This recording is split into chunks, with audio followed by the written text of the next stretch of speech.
Tonight, we're going to drift back into one of the strangest and most transformative chapters in European history. Don't expect a dry lesson or a tidy timeline. What unfolded after the Great Pestilence wasn't neat.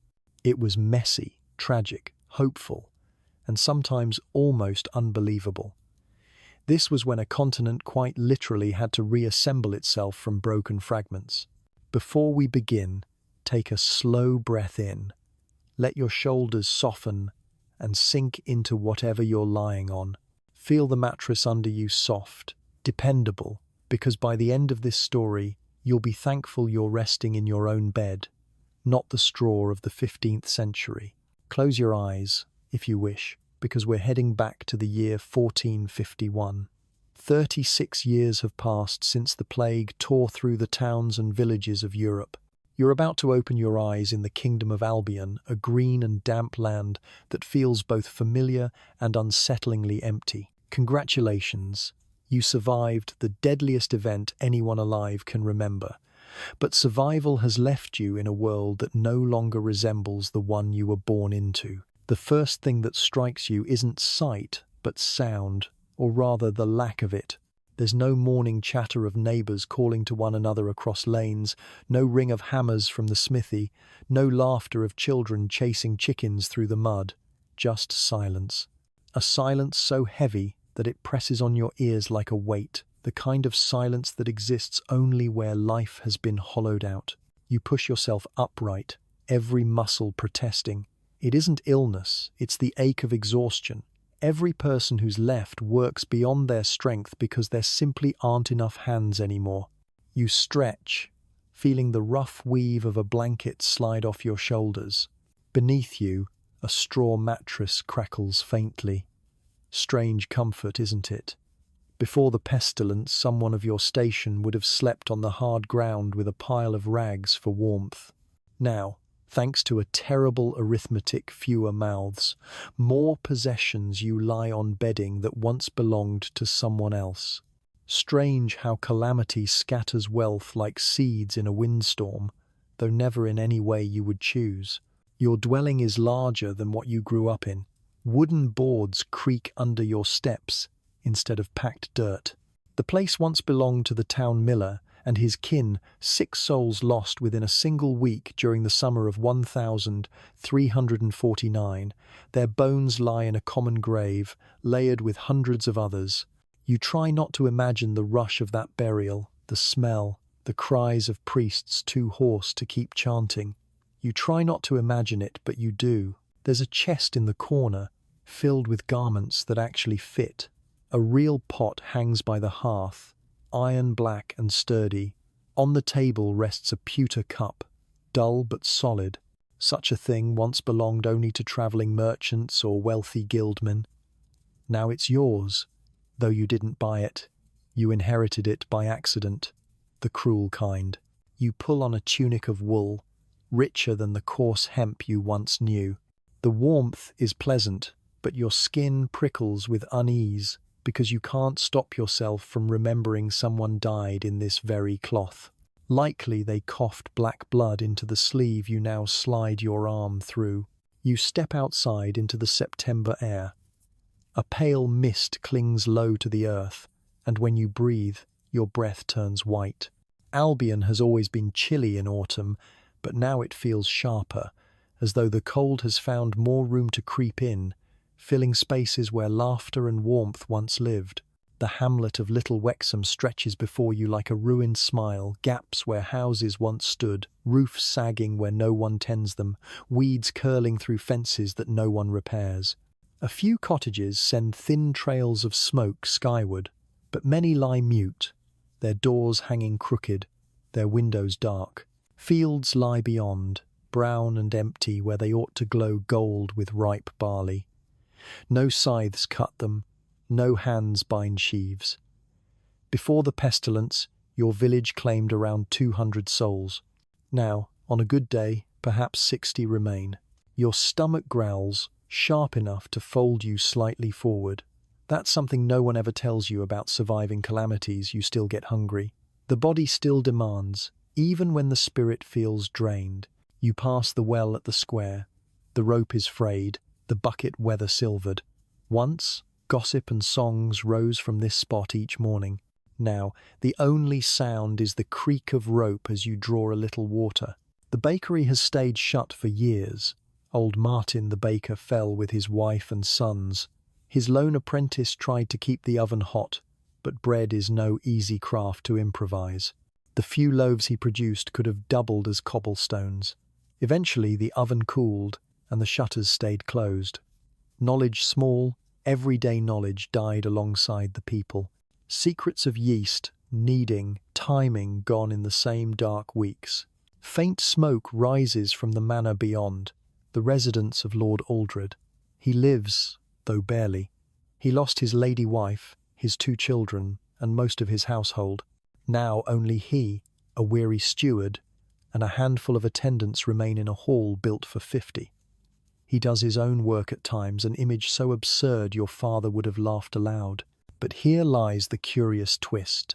You no longer tremble before Aldred.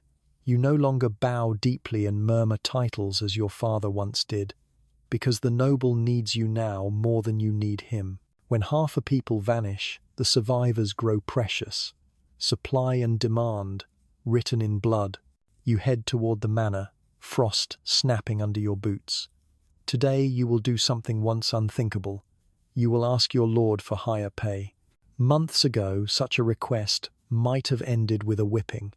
But months ago, Lord Aldred could replace you in a heartbeat. Not anymore. The manor rises, stone walls grey and streaked. Where once they seemed invincible, now they look like a shell, tall but hollow. Many shutters remain closed. Why heat rooms for ghosts? You knock 3 times. The sound echoes in the barren courtyard. A moment later, the steward Walter appears, his eyes tired.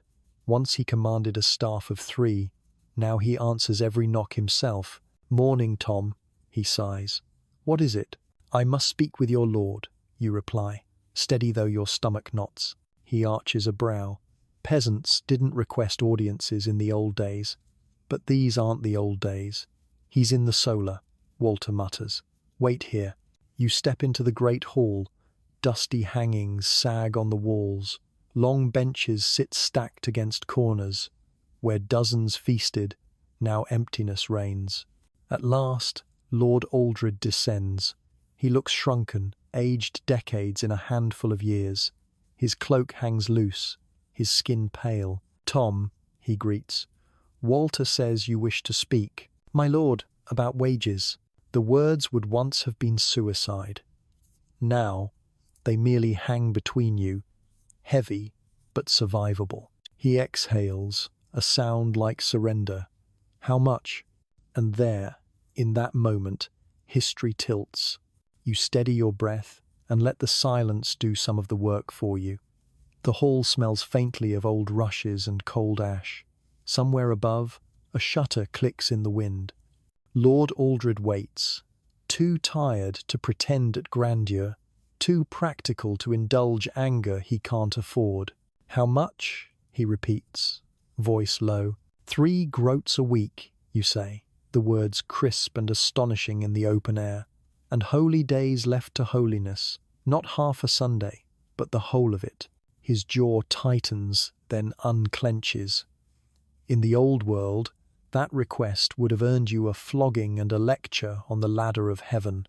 In this thinner, hungrier world, he walks to the narrow window and studies the pale fields. The stubble should be high and gold. It is not. Winter wheat must go in soon or not at all. Oxen tire, men tire faster. Empty bellies make poor workers. He knows all this, and so do you. 2 groats and a half, he says at last, still watching the fields.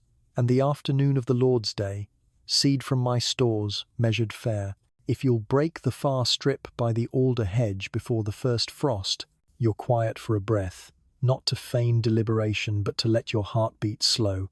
It's more than you hoped and less than you dared, which is how compromise feels when both parties need it." "Done," you answer, and hold out your hand. For a moment he only stares at it, the rough palm.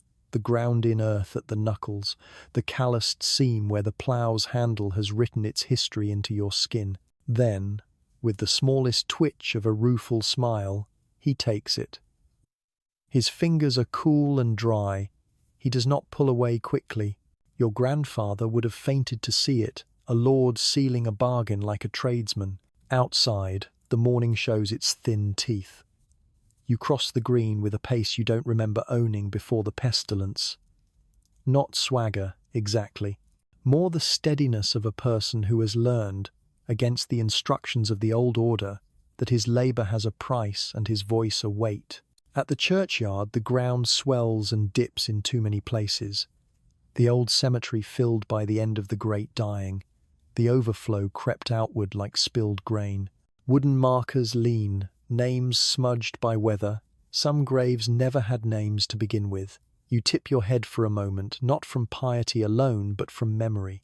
Then you move on, because the living ask as loudly as the dead ever did. Marjorie is stringing a line behind her cottage. Sleeves rolled, hair bound with a strip of faded blue. The dress on her body once belonged to a woman who haggled over spices in the market. Now Marjorie owns the stall that woman left behind. Widowhood, once a sentence of shrinking, has become, for some, a key in an unexpected lock.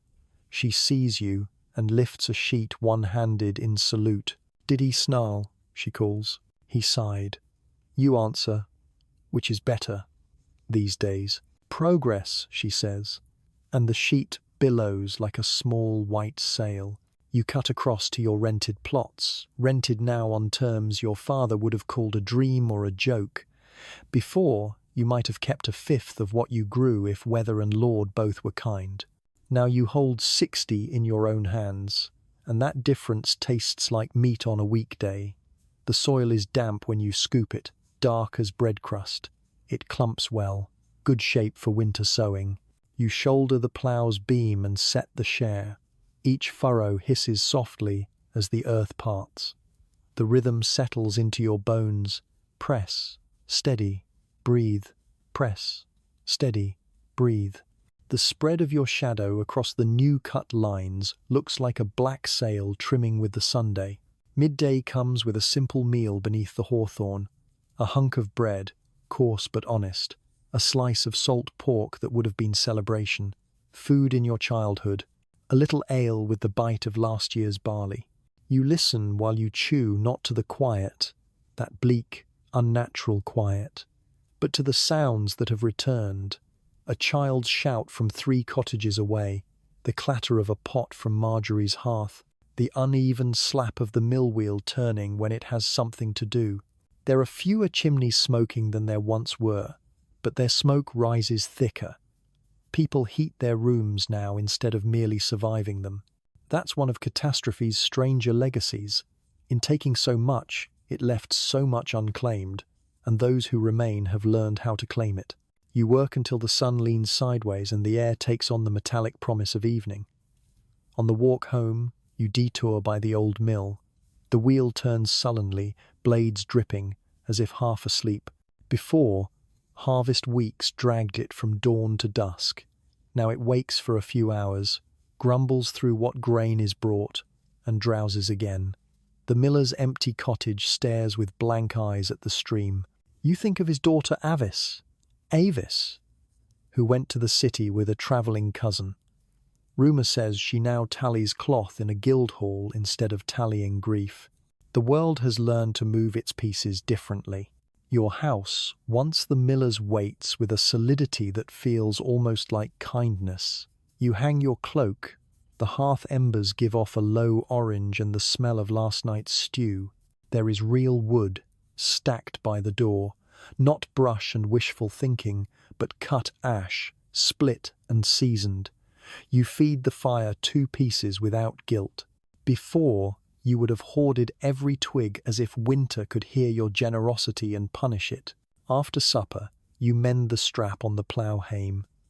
Your hands perform the small clevernesses your father prized, the neat stitch, the careful knot, and you feel the tug of his ghostly approval. It's a plain thing, the strap, but it holds tomorrow together as surely as any prayer. Sleep comes, and with it a dream that is more memory than fancy, the bell in the summer of the dying, tolling and tolling until it seemed the rope would wear through, the priest's voice hoarse, the pitch of a mother's keening, the exact sound a kettle makes when left too long at boil. You wake with the taste of iron in your mouth and the thin reassurance of morning light creeping around the shutter. Work again. The furrows lengthen like ruled lines across a page. At mid-morning you hear hoofbeats, not the easy clop of a carter, but the trim cadence of shod mounts ridden with purpose. The steward appears at your gate with two unfamiliar men in liveries, the colour of old wine, on their sleeves, the king's badge. Walter nods stiffly, as if his neck aches. "Summons, Tom. His lordship asks you at hall." You wipe your hands, rinse your face from the bucket, and follow. On the manor steps stand the wine-sleeved men, polished and young, their armour more ornamental than earned. Behind them, Lord Aldred looks as though he hasn't slept at all. Inside, parchment waits on the long table, official ink, sanded dry. One of the strangers clears his throat and reads in a voice that belongs to a clerk, not a soldier. "By ordinance of our sovereign, all labourers, servants, and artificers shall accept no wages greater than the customary rate in the year of grace, 1347, nor shall any master pay above the same, on pain of fine, branding, or confinement."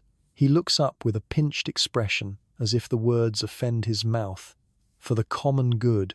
The phrase lands like a stone in a bowl of still water. You can feel the ripples race outward, touching every field, every cottage, every saw back in the shire. "In plain speech?" you ask, keeping your tone respectful because swords have been known to misunderstand. "In plain speech," the other man says, fingers resting on his belt where a dagger hangs polished and pointless. "You will take what you took before the pestilence, and you will like it, or you will meet the king's justice." Something cold slides under your ribs and sits there. You look to Aldred. He does not meet your eyes. His mouth seems to be practicing the word helpless. "I hear you," you say. At last, because you do, and because a man who lives by the soil knows when not to shout at the sky. On the way back through the village, you feel a change in the air, not a wind, not a shift in weather, but the prickle that runs across a field when thunder thinks about announcing itself. A cluster of neighbours stands by the well, voices low. Marjorie is among them, hair escaping its tie, eyes bright with that new sort of fear that stands shoulder to shoulder with anger. "They can't turn the year backward," says Tib the carter. "They can't make dead men reap. They can try to make the living behave like the dead," Marjorie answers. Not loudly, but with weight. You step into the circle. No one says your name, no one needs to. The news has outrun you. It always does. "What do we do?" asks a boy with hay clinging to his sleeves. Not a boy, you correct yourself. A husband as of spring. A father by winter if luck holds and the world is kind. You think of the handshake in the solar, of the soil under your nails, of the parchment on the table that called itself mercy while threatening brands and iron. You think, too, of how the plough will not move without your hands on it, and how the Lord's walls will not warm without someone to fell and split and stack, and how even kings must eat bread that begins in a furrow like yours. "We do what the earth does," you say finally. "We hold what we've gained. We bend if we must. And when the frost has passed, we grow back." Marjorie's mouth tilts, not a smile. "Exactly, but the memory of what one feels like. And if they salt the field, then we find a new field," you answer, surprising yourself with how certain the words sound.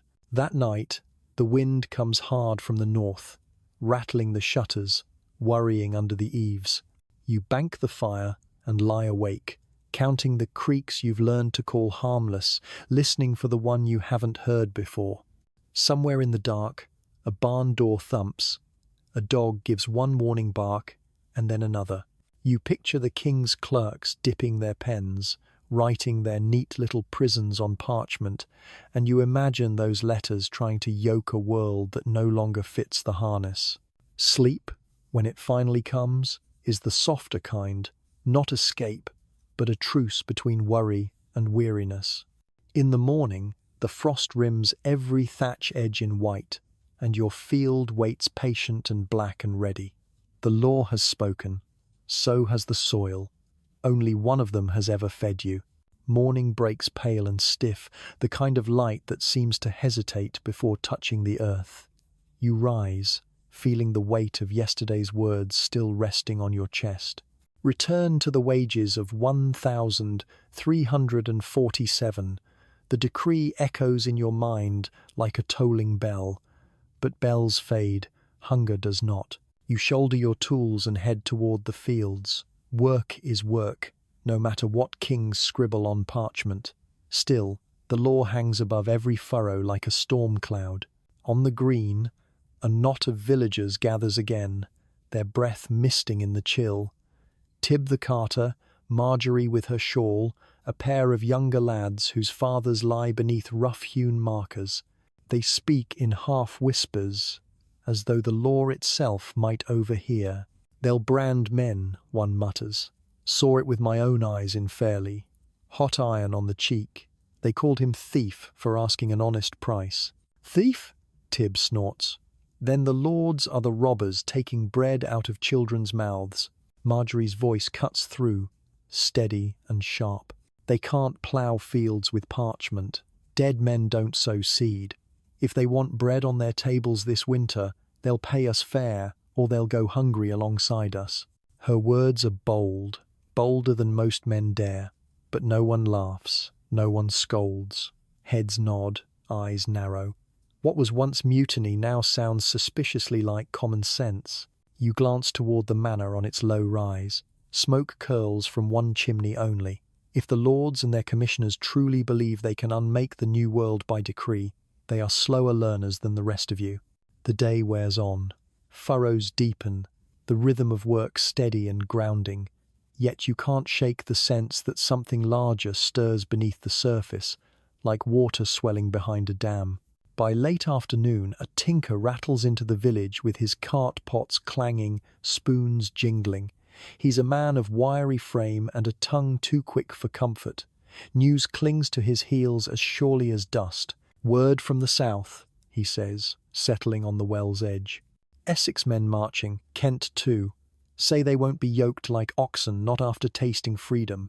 Say the king's laws can choke on their own ink." The villagers lean close, thirsty for stories. He lowers his voice. "They've put torches to tax records, sent collectors fleeing. Some talk of marching to the capital itself." A sharp chill runs the length of your spine. The idea of peasants, ordinary folk like you striding into the king's own city, is both terrifying and intoxicating. That night, the village feels restless.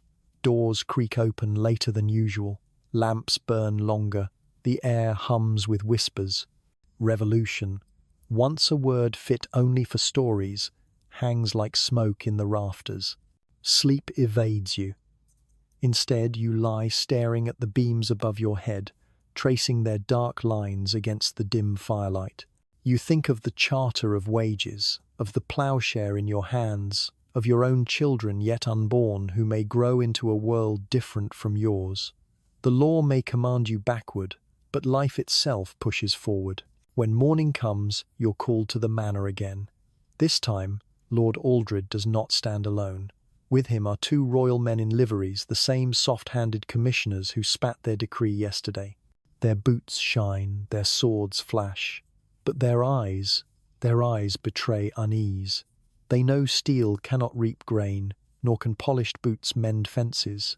"Tom," Lord Aldred begins, and his voice is brittle, "the king's men insist we must all abide by the statute of wages. No man may earn more than his lot before the pestilence." You meet his gaze, level and calm. "And if no man abides?" The younger commissioner bristles, hand twitching near his hilt. The older lays a hand on his sleeve, not out of mercy but calculation. "If no man abides, then no bread is baked, no wool is spun, and winter takes lord and ploughman alike. The silence that follows is not fearsome, it is heavy with truth. At length, Aldred waves them off, a weary motion of a man already defeated. We will consider terms. Later, word spreads like fire in dry brush. Villages across the Shire whisper the same defiance. Men and women speak boldly now at wells, in fields, even within shadow of the church. The king may write his laws, but the soil writes louder. Marjorie corners you at dusk, her eyes alive in the firelight. They're saying a host will gather in Greenford, then march south. Not rumour plan. Will you go? You swallow, feeling the weight of the question. Behind her words lies everything: danger, hope, the possibility of a world reshaped. Do you remain, ploughing quietly, hoping the storm passes? Or do you step into its heart with thousands of others to demand not charity but justice? The hearth cracks, a coal shifting. The night air presses close. Tomorrow waits with its own hard questions. The choice gnaws at you through the night. Every creak of the timbers overhead, every pop of the hearth feels like a whisper. Go, stay, go, stay. When dawn finally seeps grey through the shutters, you're no closer to certainty. But certainty is a luxury the world hasn't offered in years. You shoulder your plough again, because work, at least, doesn't wait for answers. The furrows bite into the dark soil, the earth opening beneath you in steady rhythm. But your thoughts are not on the field. They wander to Greenford, where men and women gather with voices raised, where decisions larger than one village are being made. By midday, you pause to eat your bread hard-edged, but your own. The air carries more than the scent of tilled soil, hoofbeats. Not a lone rider, not a carter's sway, but a cluster moving fast. You straighten, shading your eyes. 6 men crest the rise, strangers in patched armour, carrying staves and scythes refitted as weapons. Their banner is nothing but a strip of cloth, daubed with soot in the shape of a cross. The one in front hails you with a voice hoarse from long roads. "Brother, where does the lord of this manor keep his tallies?" You hesitate. The wrong word could cost you. But behind them, you notice their numbers more coming over the ridge. 20, 30, perhaps more, men and women alike. Their faces are lean with hunger, but their eyes burn with something fiercer. "The hall," you answer. "North end, near the steward's chamber." The leader nods once, no malice in his gaze. "Then tonight, the king's parchment will burn. Join us, if your heart's stout." They pass on, a column of weary determination, leaving churned mud in their wake. Your hands tremble faintly. It's one thing to whisper rebellion in the square. It's another to see it walk past your furrows, armed and certain. By evening, smoke rises from the manor's roof. Not destruction, not yet, but a ledger fire. Pages, charters, debts reduced to ash. You see Walter, the steward, pacing helplessly in the yard, hands wringing. Lord Aldred watches from a high window, his face caught between fury and resignation. The villagers gather on the green as the rebels heap parchment and records onto the flames. Tax rolls curl and blacken, the ink bleeding away into nothing. Years of bondage reduced to drifting ash that settles soft as snow on the grass. No one cheers aloud, but the silence is not fearsome. It is reverent. Marjorie leans close, her breath warm in the chill air. You see, they're only men, not gods, not untouchable. Ink can burn, so can the order it keeps. You nod, though your stomach twists, because you also see the cost, the look in Aldred's eyes, the knowledge that kings do not forgive easily, and that smoke can carry far. The rebels stay the night, bedded down in barns and fields. Their leader, a woman called Alice, of all shocks, speaks plainly to the crowd by firelight. "We march south," she says, her voice steady as the earth. "To Norford first, then on to the city. We'll stand where the king must see us, must hear us. No more whispers in the hedgerows." No more begging crumbs. We'll take our place, loud and clear, before the throne itself. Some murmur assent, others shift uneasily. The thought of London vast, smothering, full of soldiers and laws looms like a cliff in everyone's mind. You lie awake under your roof, listening to the hum of their camp. Their songs are not songs of joy but of defiance, rough chants that hammer the night. You close your eyes, and in the darkness you see two roads. One that leads you back to quiet furrows and cautious bargains, and another that leads into the unknown, where parchment burns and voices demand to be counted. At dawn, the rebels set off. Wheels groan, boots tramp, scythes gleam dull in the mist. The village stands watching. Some wave, some weep. Some, like you, simply breathe harder, trying to decide if their feet will follow. Marjorie's wagon creaks forward, her children huddled in the back, her jaw set like stone. She turns once, catching your eye. "Come," she calls simply. Not a plea, not an order. Just the word, and the promise inside it. Your hands tighten on your plow's handle until the wood creaks. The soil waits. The furrows are unfinished. But the world does not wait. You let the handle fall, and then you walk. The road south is little more than a strip of dirt, scarred by wagon ruts. But this morning it feels like a river made of feet and wheels, of voices rising and falling, of hope and fear carried in equal measure. You find yourself swept into its current alongside Marjorie's wagon, your own bundle slung over your shoulder. The rebels are not an army, not yet. They're farmers with scythes, carters with cudgels, shepherds with slings, and women who carry sacks of bread alongside knives tucked into their belts. Some walk barefoot, others in patched boots, all of them bound together by a single unspoken thought: we cannot go back to what we were. The morning mist clings low, dampening cloaks and hair. Crows stir from hedgerows, startled by the noise of so many. You listen. The rhythmic scuff of boots, the creak of wooden wheels, the uneven murmur of dozens of conversations. Behind it all, a low chant rises and falls, half song, half prayer. No more chains, no more dues. Marjorie walks beside you, her children bundled under blankets in the wagon. Her eyes are sharp, her shoulders set. "It feels strange, doesn't it?" she murmurs. "Like we're part of something bigger than fields and furrows." You nod, though words feel too fragile. Bigger, yes, but also more dangerous. By midday, the column has swollen. Villages along the road spill out their own discontent, and more join. Some march with grim determination, others with almost reckless joy. The sight of so many emboldens those who might otherwise have hidden behind shutters. At a crossroads near Ashwell, the procession halts. A band of men from Hertford waits there, bearing a makeshift banner, a strip of linen painted with a plough and sickle. Their spokesman, a broad-shouldered mason, calls out, "Brothers, sisters, we march with you, to Norford, to the city, to justice." The crowd roars its approval. Your stomach knots with equal parts pride and unease. Numbers mean strength, but they also mean notice. And notice, from the wrong eyes, could mean ruin. As the march continues, stories ripple through the crowd like sparks in dry grass. A manor torched in Kent, a tax collector chased into a river in Essex, grain stores seized and shared in Suffolk.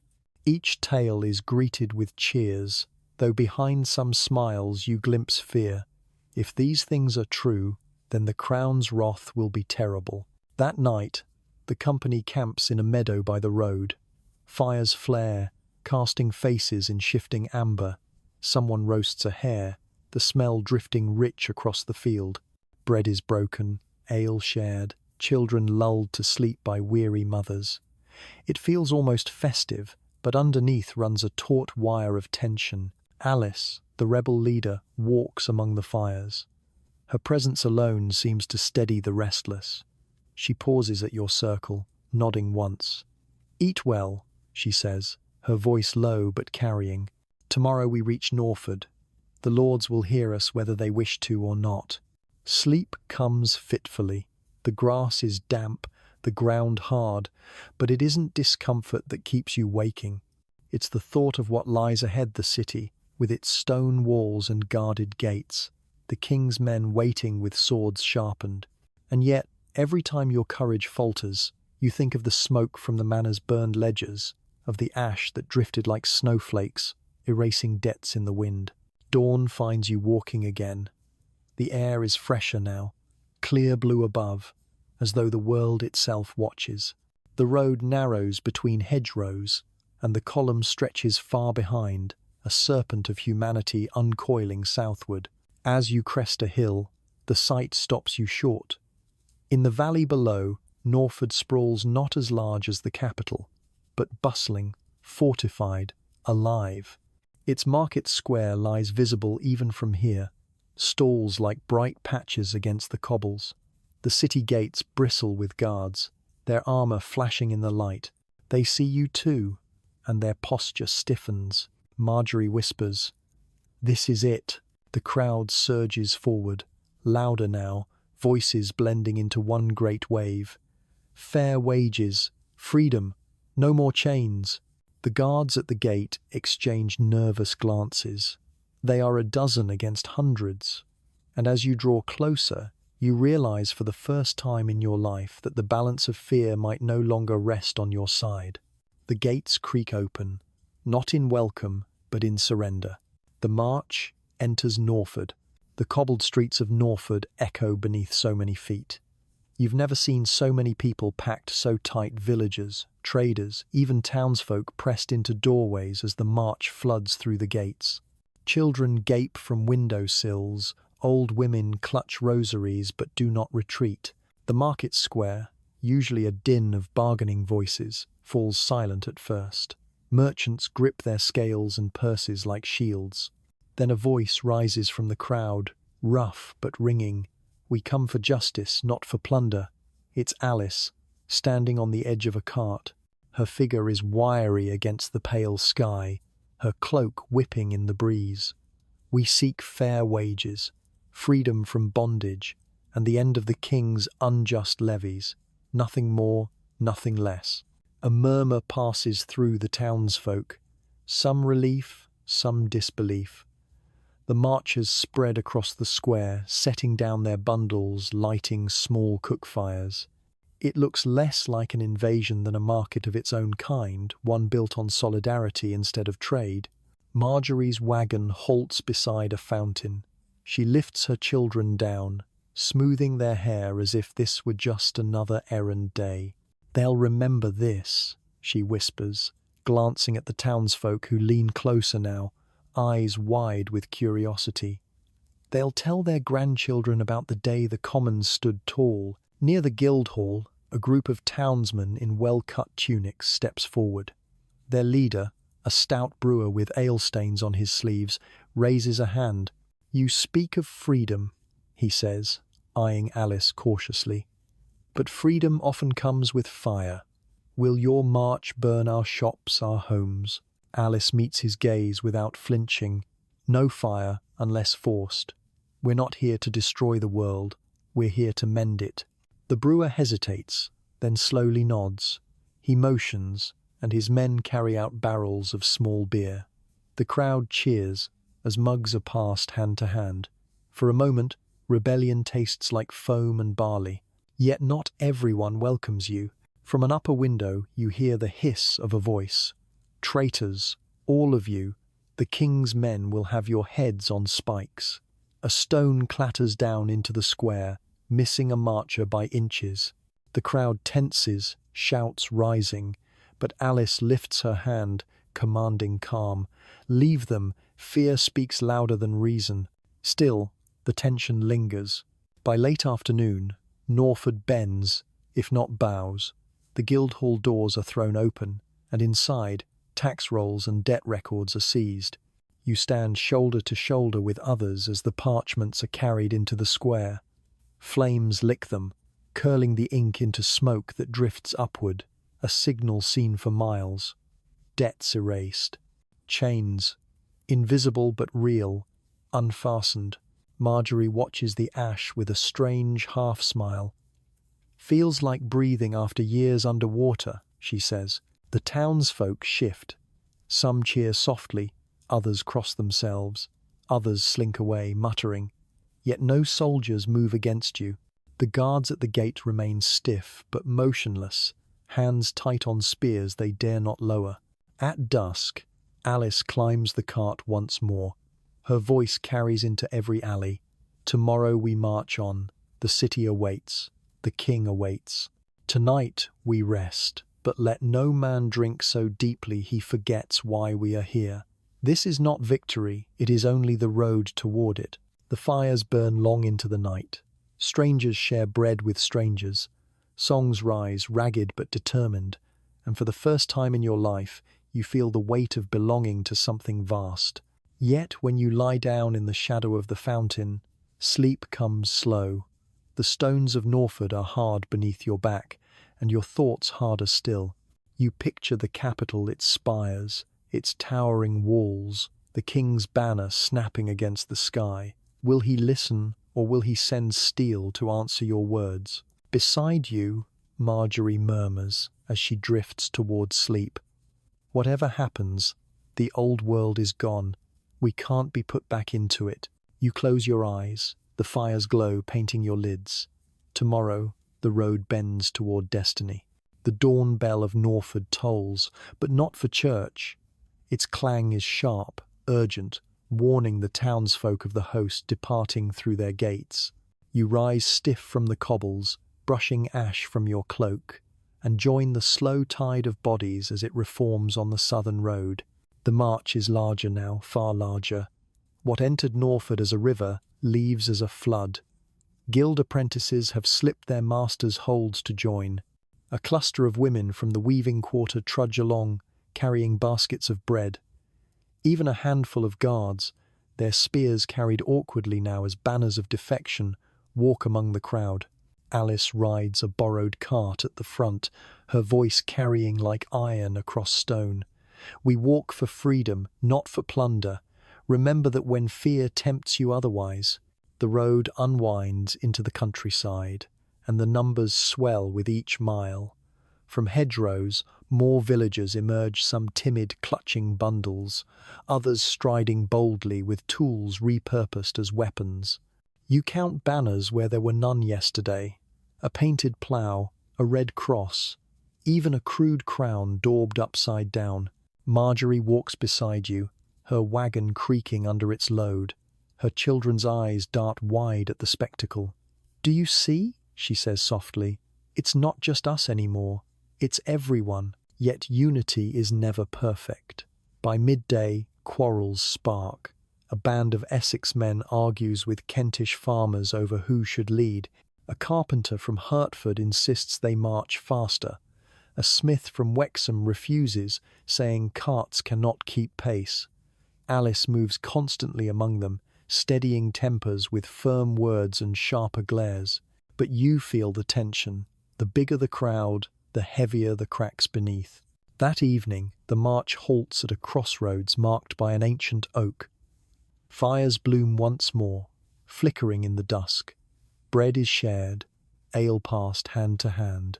Songs rise, louder now, weaving courage into tired bones. But beneath the warmth, another current runs.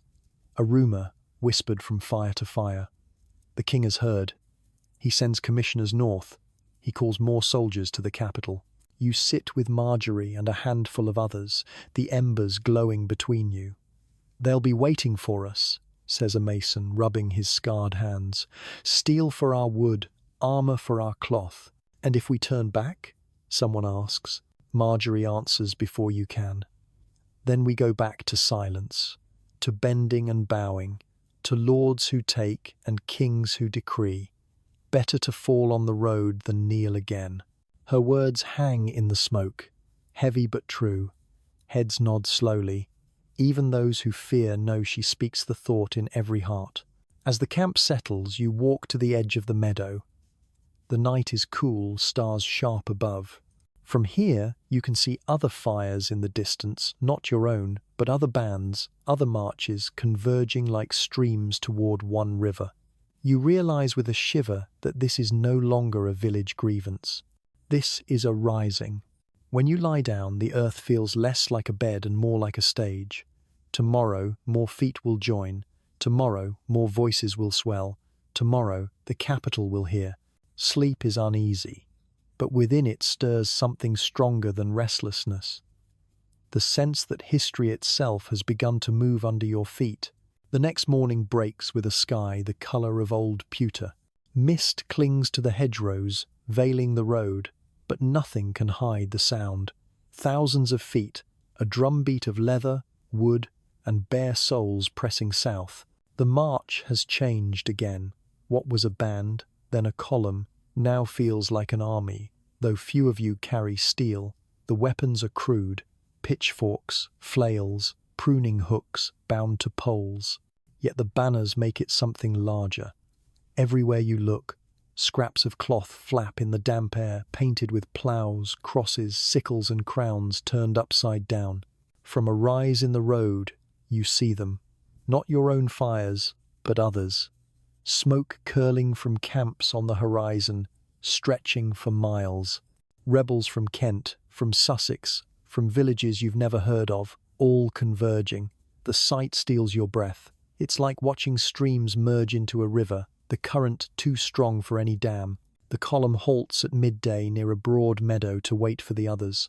Alice climbs onto her cart, her cloak heavy with dew, and surveys the gathering.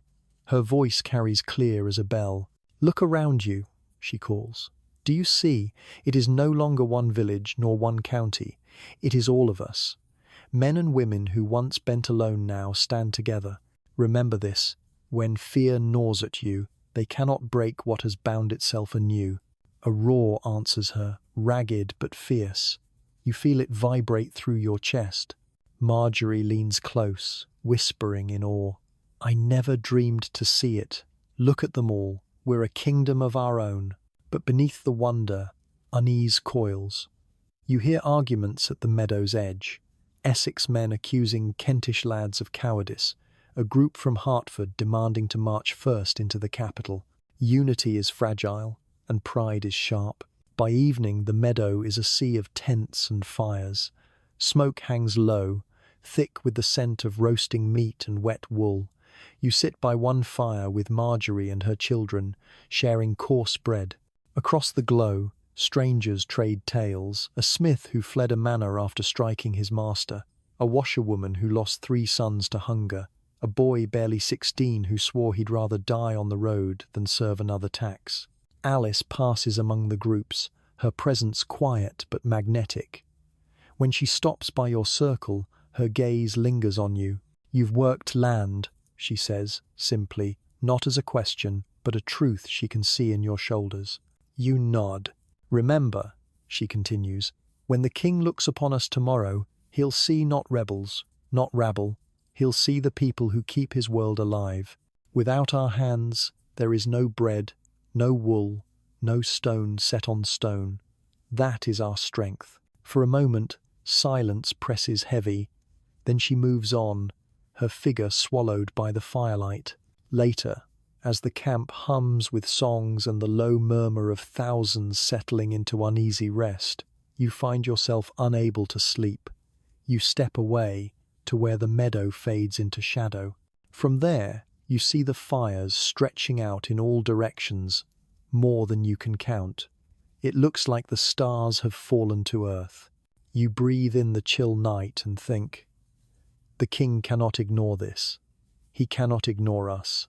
But another thought follows, darker, quieter. And if he chooses to fight us, what then? You return to your pallet beside Marjorie's wagon.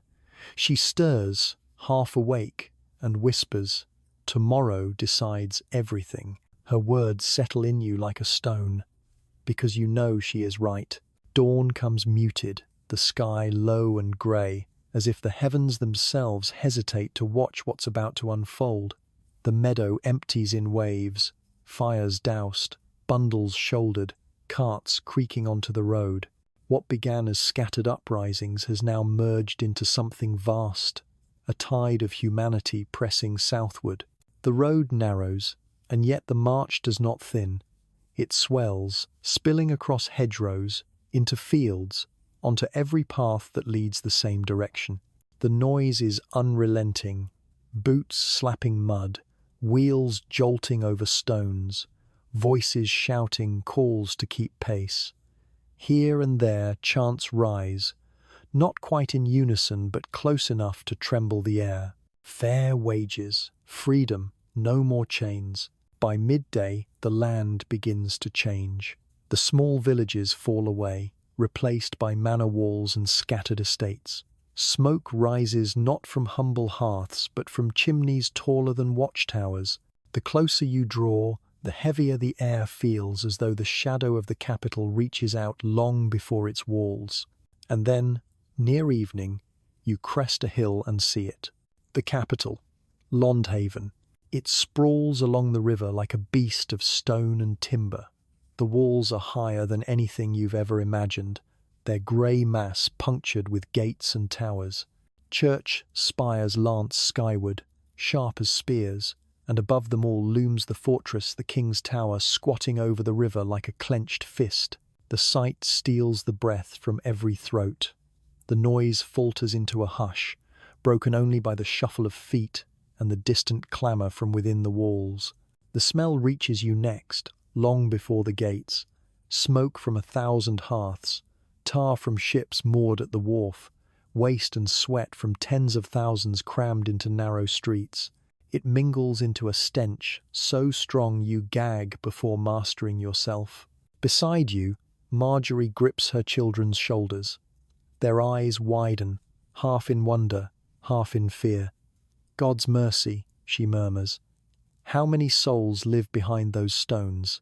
"More than in all our villages together," you reply, though the number is beyond comprehension. The gates bristle with guards. Not a dozen this time, nor even 50. Hundreds. Their helms gleam in the last of the sun, shields lined in perfect ranks. Behind them, the clatter of hooves and the echo of shouted orders carry from unseen streets. The city is not asleep, it waits. The march halts at Blackheath, a broad expanse just short of the walls. Fires are kindled, banners planted into the soil. It feels less like a camp now, and more like a siege. The rebels pour across the heath, tens of thousands stretching as far as you can see, their voices buzzing like a swarm too vast to count. That night, the camp is restless. Songs rise but falter quickly. Conversations circle around the same question: what will the king do? At your fire, the mason from Hertford spits into the dirt. "He'll send knights. He'll scatter us like geese." "No," Marjorie says, her chin lifted, her children leaning against her. "He'll listen. He has to. He can't feed his city without us." Her certainty steadies some, but not all. You hear mutters of doubt, men sharpening scythes as if preparing for more than talk. You cannot sleep. You walk to the edge of the heath where the fire's thin, and from there you see the city again. Its walls glow faintly with torchlight, its towers black against the sky. The river reflects the lights in wavering lines, like bars across its surface. Somewhere inside that fortress sleeps Richard, king by God's grace, boy by nature. Does he dream of this sea of peasants outside his walls? Or does he rest easy, knowing steel waits to answer for him? You return to your pallet as the fires die down. Marjorie stirs beside her children, murmuring in her sleep. The banners above the camp whisper in the night breeze, scraps of cloth daring to stand against centuries of stone. Tomorrow, the gates will open, or they will not. Either way, tomorrow will decide whether this rising is remembered as the dawn of freedom or as the folly that ended in blood. The morning of the parley begins with trumpet blasts from within the city. The sound slices across Blackheath like cold iron, jolting even the heaviest sleepers awake. You rise stiff from the ground, brush dew from your cloak, and squint toward the walls of Londhaven. The gates creak open, but not wide. A narrow column of royal heralds and soldiers emerges, their armor glinting, their horses stamping at the mass of people. At their center rides a boy, small, thin, his cloak too heavy for his shoulders. Yet on his head rests a crown, and his face bears the pale determination of one raised to believe kingship is armor enough. Richard, barely 15, but king nonetheless. The rebels surge forward, but Alice's voice rings clear. "Hold, we march in order, not as rabble." She gestures, and the crowd arranges itself into rough lines. Farmers, smiths, widows, children, all standing as citizens, not beggars. You walk with the Essex group, banners bobbing ahead. Marjorie keeps pace beside you, her children gripping her hands. Around you, chants rise. Fair wages, freedom, no more chains. They echo off the city walls until it seems the stones themselves might crack. The meeting place is Mile Field, just beyond the northern gate, a wide expanse where the King's party waits on a raised platform. Soldiers ring the edges, shields bright, spears braced. The rebels spread across the field in their thousands, a living tide halted by the weight of expectation. Richard raises a hand, surprisingly steady. His voice, though young, carries well. "We have come to hear our people. Speak your grievances, and we shall consider them with the mercy of the crown." Alice steps forward, flanked by others from Kent and Essex. Her cloak whips in the morning breeze as she bows only slightly respect without submission. "Your Grace," she begins, voice ringing across the field, "we come not as traitors, but as men and women who labour, who sow and reap, who bake your bread and clothe your court. We ask only what is just." A murmur ripples through the crowd. Approval, hope, fear. She lists the demands slowly, deliberately. An end to bondage and serfdom. Wages fair and free to bargain. Forgiveness for all who have risen. Justice against corrupt lords and tax collectors who fattened themselves while children starved. Each point is met with shouts of agreement, fists raised, voices swelling until the air trembles. You shout too, throat raw, the words tearing out of you like years of silence breaking at once. Richard listens, his face unreadable. He whispers to the grey-haired man beside him, an adviser, no doubt then steps forward again. "In the name of God and of England," he declares, "we grant your petitions." The words strike like thunder. For a heartbeat, the field is utterly still. Then the roar begins: cheers, sobs, laughter, men embracing, women weeping with relief. You find yourself crushed in a tide of joy, Marjorie's hand gripping yours tight, as if to anchor herself in the flood. Scribes hurry forward with parchment and ink. Charters are written on the spot, sealed with the king's mark, handed out to rebel leaders to be carried back to villages across the realm. One is pressed into your own hand, the wax still soft, the Latin letters strange but unmistakable. Freedom, written into law. Tears sting your eyes. You never thought to live in a world where a king would grant such things. Around you, strangers embrace like brothers, and the field hums with the impossible sweetness of victory. Yet even as you hold the parchment, you catch Alice's gaze. She is not cheering. She studies the king, the nobles clustered behind him, the soldiers shifting uneasily at the field's edge. Her face is careful, almost stern. Later, as the crowd disperses back toward Blackheath, she finds you. Her voice is low, meant only for those close enough to hear.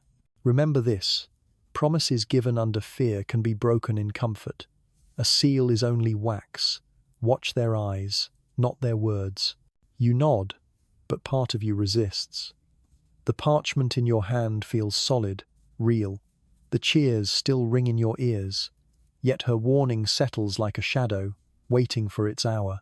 That night, back in camp, the mood is jubilant. Fires blaze high, ale flows freely, songs thunder into the sky. People speak of tomorrow as if it belongs to them now.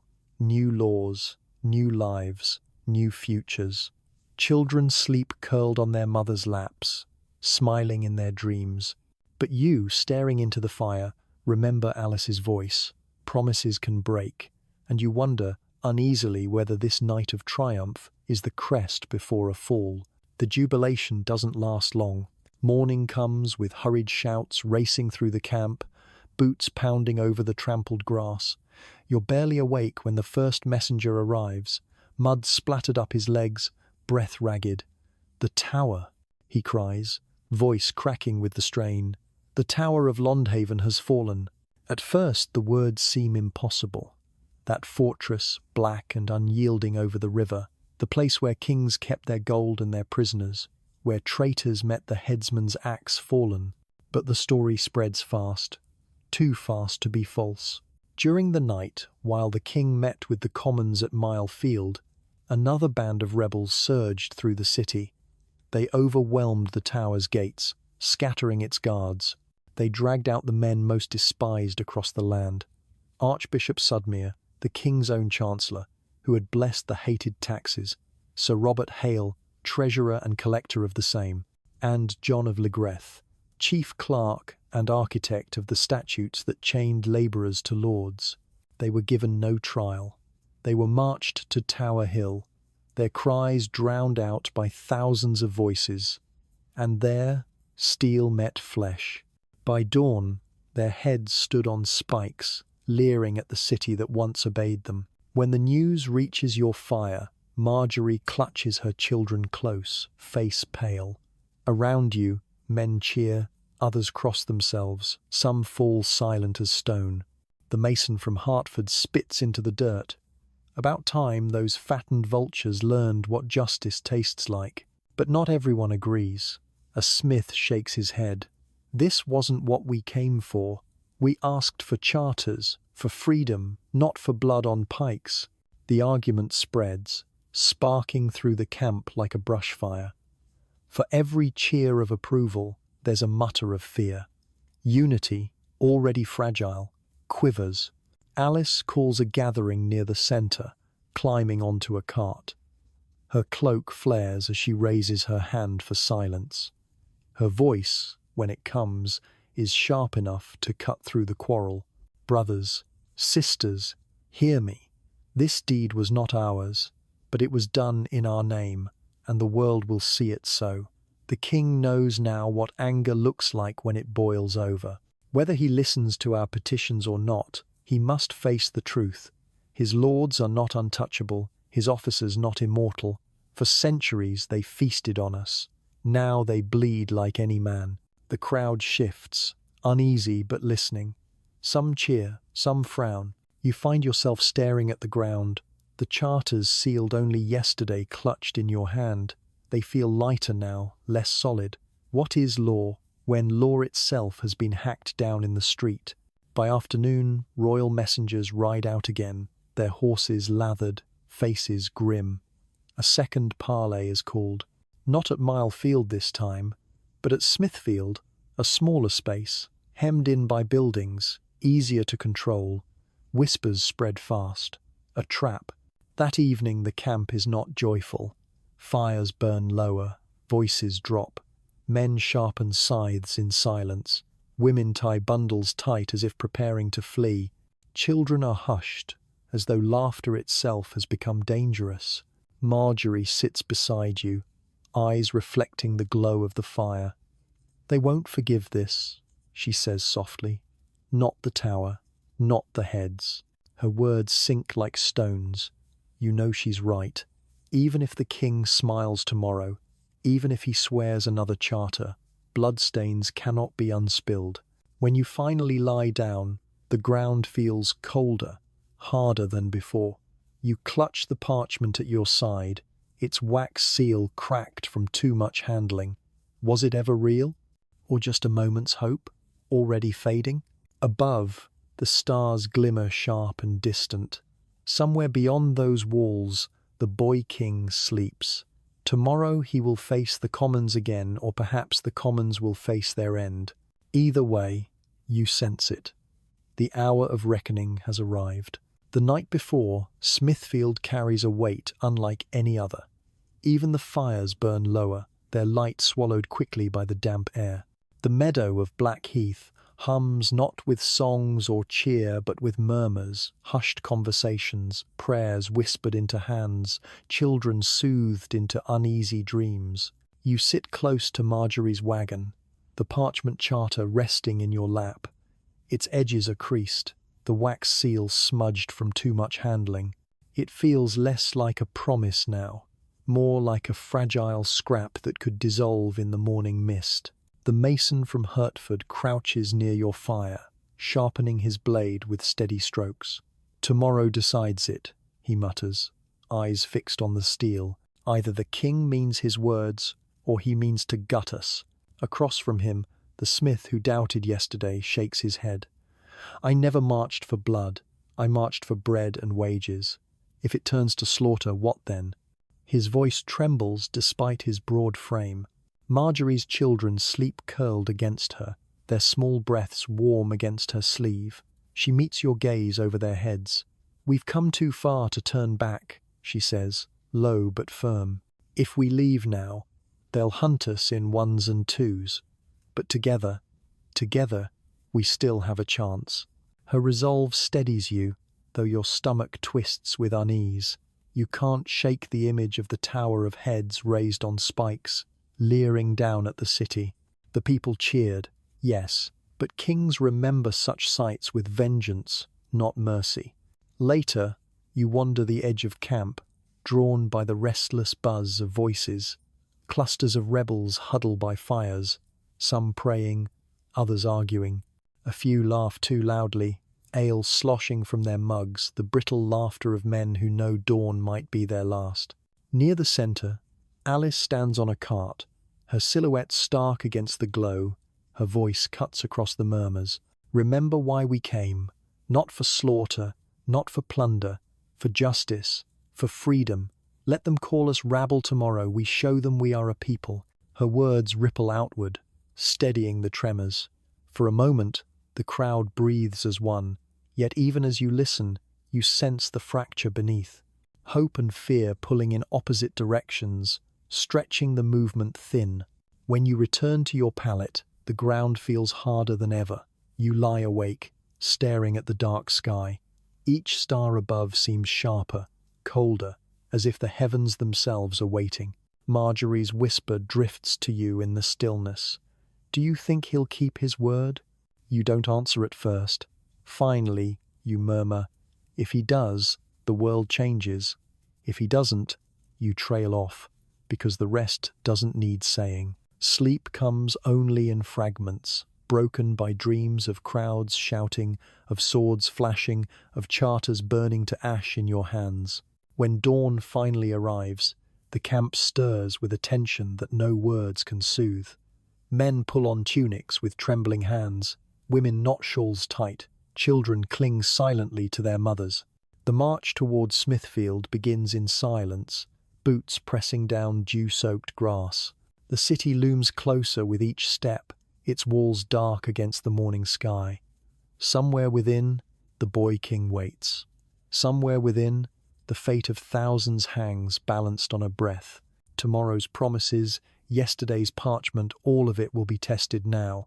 The crowd moves forward, and you with it, into the narrowing road that leads towards Smithfield. The march into the city is nothing like the triumph at Mile Field. This time, Londhaven does not open its gates willingly. You pass through in controlled lines, watched from every window and alley. Faces stare down from shuttered homes, some curious, some frightened, some burning with hate. The streets smell of too many bodies crammed too close. Sour ale, dung, fish rotting by the river stalls. Above it all hangs the tang of smoke, as if the city itself holds its breath over tinder. The sound of your footsteps echoes strangely against the high stone walls, swallowed quickly, making the silence heavier than any chant. Soldiers line the crossroads in small knots, spears angled but unmoving. They do not strike, not yet. Instead, they watch, helmets hiding their eyes. You feel their gaze like blades pressing against your back. Marjorie keeps her children close, their small hands gripping her skirt. She whispers, It feels like walking into a trap. You don't answer, because her words carry the truth you already taste in the air. At last the crowd spills into Smithfield, a wide-open space hemmed in by timbered houses and market stalls. It is no grand field like Mile End. It is a pen, a bowl, a stage set for something final. The ground is packed dirt, still damp from last night's rain, the air heavy with the stink of cattle once traded here. On the far side waits the king. Richard sits astride a white horse, his crown glinting faintly in the morning Sunday. Behind him cluster his lords and soldiers, shields polished, blades glimmering. They form a wall of steel that glowers across the space at the mass of peasants. Alice steps forward from the throng. Her cloak drags in the dirt, her chin high. She looks nothing like a noble, but in that moment she commands more attention than any man in gilded armor. The crowd parts for her, voices hissing encouragement. Speak for us. Justice. Don't yield. She halts halfway across the square, her voice sharp enough to carry. Your Grace, she calls, bowing slightly, never fully. We came for charters and justice. You gave us promises. Yet while you soothed us at Mile Field, your lords plotted, your clerks bled, and soldiers gathered like storm clouds. We ask you plain, will you honor your word, or will you brand us traitors and send us to the sword? A stir runs through the rebels. Some cheer, others murmur uneasily. All eyes fix on the boy on the white horse. Richard shifts in the saddle, his young face composed but pale. He opens his mouth, but before he can speak, one of his knights, Sir William of Walworth, strides forward. His voice thunders. This woman dares threaten her sovereign.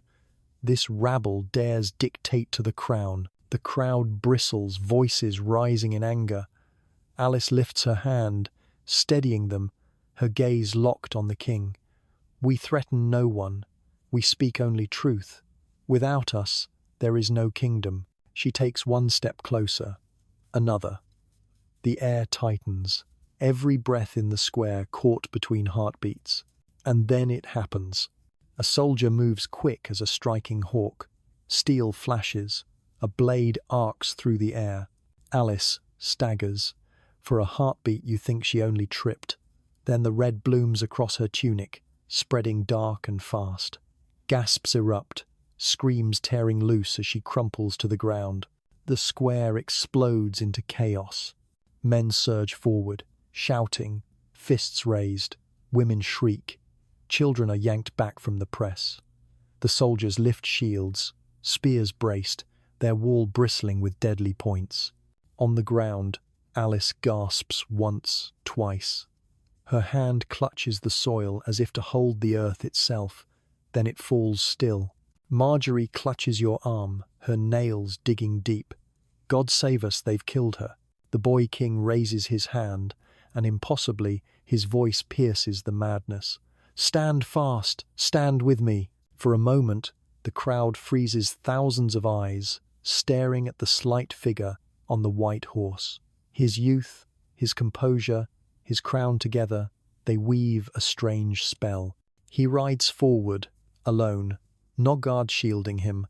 You have no leader now, Richard says, his voice carrying across the square. But I will be your leader. Follow me, trust me. I will grant you mercy if you lay down arms and return to your homes.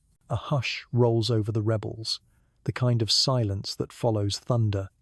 The king, boy though he is, stares straight into the sea of faces. Somewhere behind you, a man falls to his knees. Another lowers his banner. Fear, grief, hope, and weariness twist together into something that feels like surrender. And in your heart, you feel it too. The tide turning. Alice lies still in the dirt. The boy on the white horse shines like a beacon. And you realize this moment decides everything. The square at Smithfield trembles under the weight of silence. Tens of thousands hold their breath, staring at the boy king on his white horse. His small figure glimmers against the wall of steel behind him, crown tilted slightly in the sunlight. his voice still echoing in every ear. "I will be your leader. Follow me." Slowly, as if under a spell, the roar of fury dwindles. The rebels' chants falter into murmurs, then into nothing. Banners that moments ago whipped like storm flags now sag against the mud. The wave of anger, so near to breaking into blood, ebbs back with stunning speed. The first to kneel is a carter, his knees thudding the dirt, his rough hands raised in surrender. Then another, and another. Soon whole knots of men and women bow their heads, murmuring prayers, tears streaking grime from their faces. Marjorie stands rigid beside you, her children clutched close. "No," she whispers, her voice cracked. "Don't kneel, not after all this." But her words are drowned in the rush of bodies bowing to the crown. The king nods gravely, like a priest giving benediction. "You shall all have pardon," he proclaims. "Return to your villages, go back in peace. The commons of England are forgiven." A great sigh rolls across the square. Relief, disbelief, exhaustion. Some weep openly, others laugh, broken and trembling. The promise of mercy after weeks of terror feels like cool water poured on fire. Royal scribes step forward, their quills scratching frantically. Charters of pardon are drafted on the spot, seals pressed, parchment passed out to rebel leaders. One is thrust into your hands again, its wax gleaming red as blood. The crowd begins to disperse in waves, trudging back toward Blackheath. Voices hum with a kind of fragile hope. It's done. We're safe. The king is merciful. But not all are convinced. The mason from Hertford walks beside you, his jaw clenched hard enough to crack teeth. "Mercy," he spits, the word bitter. "He pardons us for daring to demand bread, as though we were children caught stealing apples. And Alice, dead in the mud, with no justice." Marjorie looks at him sharply. "Better to bend and live than to break and die." Her voice wavers, betraying the tremor beneath her words. That night, back on Blackheath, the camp is strangely quiet. Fires glow, but no songs rise. People pack bundles, tie straps, ready themselves to leave. The rebellion that swelled like a storm has dwindled to weary shuffling. You sit by the fire, the charter in your hand. Its words blur in the flicker of flame. Promises, written by the same power that killed your leader. Alice's blood is barely dry, and already parchment tries to erase it. Marjorie whispers, "Maybe it's enough. Maybe we've won something, even if not all." But you remember Alice's warning. Promises given in fear can be broken in comfort. When dawn comes, groups begin to depart, trudging north, east, west, back to the villages they left. Children ride in carts. Men carry tools instead of banners. It feels less like victory and more like retreat. The king's riders watch from the city's edge, their armor glinting in the pale Sunday they do not strike. Not yet. They only wait, silent as crows on a fence, until the field's empty. As you shoulder your bundle and take one last look at the sprawling host that had seemed unstoppable only days ago, you feel it. The tide has turned. What was unity is now fragments. What was fire is now ash. And in the back of your mind, a voice whispers the truth you do not want to face. Mercy can be as sharp as the sword. The road home feels nothing like the march south. Then, every step had thundered with purpose, with songs and chants and the rising heat of thousands bound together. Now, the footsteps are scattered, weary, trudging. No banners flap above the crowd. No chants ripple through the air. Just the shuffle of boots in mud and the creak of wagons heavy with silence. Marjorie walks beside you, her children riding in the wagon, their heads nodding with exhaustion. She clutches the parchment charter to her chest as though it were a holy relic. Her lips move in quiet prayer, perhaps thanking God that they lived to see this return. Yet for you, each mile grows heavier. The image of Alice sprawled in the dirt at Smithfield lingers, the blood darkening her cloak, her hand reaching for soil that offered no mercy. The boy king's voice still echoes in your ears. I will be your leader. Those words were balm to a wound, but the wound still bleeds inside you. The countryside, once welcoming, feels changed. In some villages you pass, shutters slam as soon as rebels appear. Fear gleams in eyes peeking through cracks. In others, people run out, desperate to know what was gained. When shown the charters, they touch the wax seals with trembling fingers, hope flickering like a fragile candle. One evening, your group rests near a small hamlet. The hearth smoke rising from its cottages smells familiar, comforting. But the villagers are cautious. A grey-haired man approaches, wringing his hands. Well, did the king grant freedom? He asks, voice wavering. Marjorie answers quickly, lifting the parchment. Yes, he pardoned us all. Wages fair, no bondage, forgiveness for every village. The old man's eyes fill with tears. He clasps her hands, muttering blessings. Around you, whispers spread. It's true. The king showed mercy. We're safe now. And yet you notice something else. 2 mounted soldiers lingering at the road's edge, watching. They don't interfere. Not yet. But they watch, their faces hidden under helms. The journey stretches into days. Each night, more groups peel away, returning to their own homes. The great host dwindles into trickles, streams that scatter into the countryside. The unity that once felt unbreakable dissolves into fragments, each man and woman carrying only a piece of the dream. When at last you see the thatched roofs of your own village, a pang of relief stirs. Smoke curls from chimneys, the fields lie waiting, children chase chickens in the mud. It almost looks as though nothing has changed. The people rush out to meet you. Their questions tumble over one another. Is it done? Are we free? Did the king truly listen? You hold up your charter, the wax seal catching the light. Cheers erupt, tears flow, prayers are whispered. For a moment, hope washes through the village like spring rain. That night, the villagers gather in the square. Ale is poured, bread is broken, songs rise timidly. Someone calls you a hero. Someone else says Alice's name, like a prayer.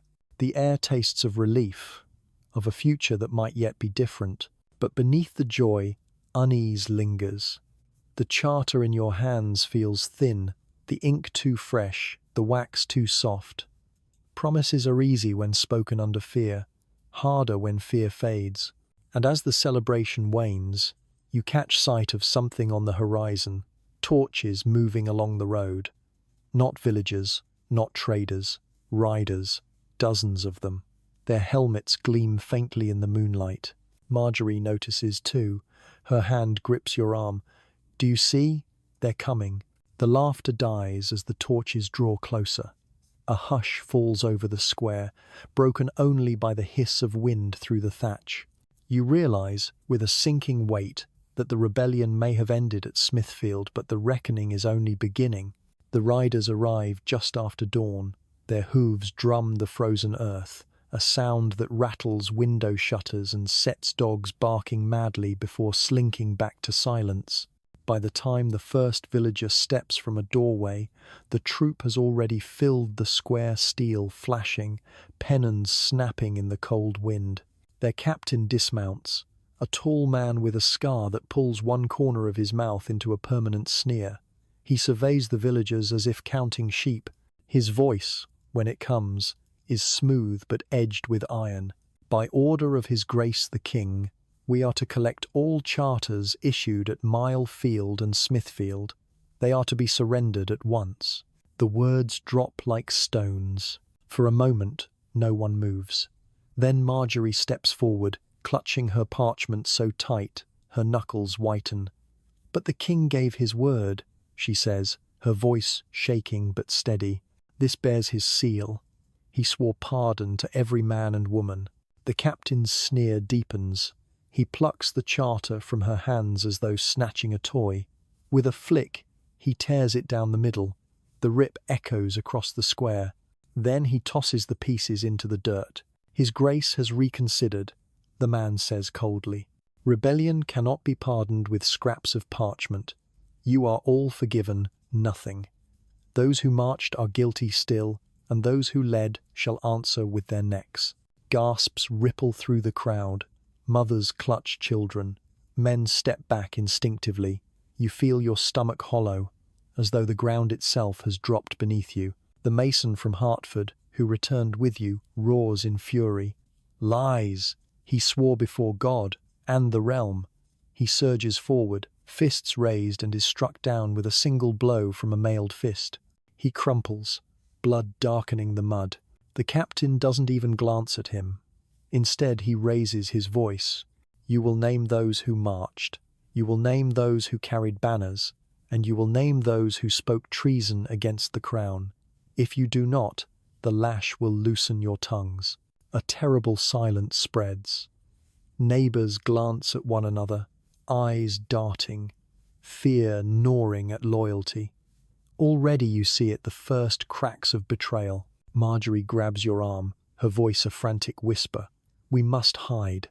Tonight, before they search every house.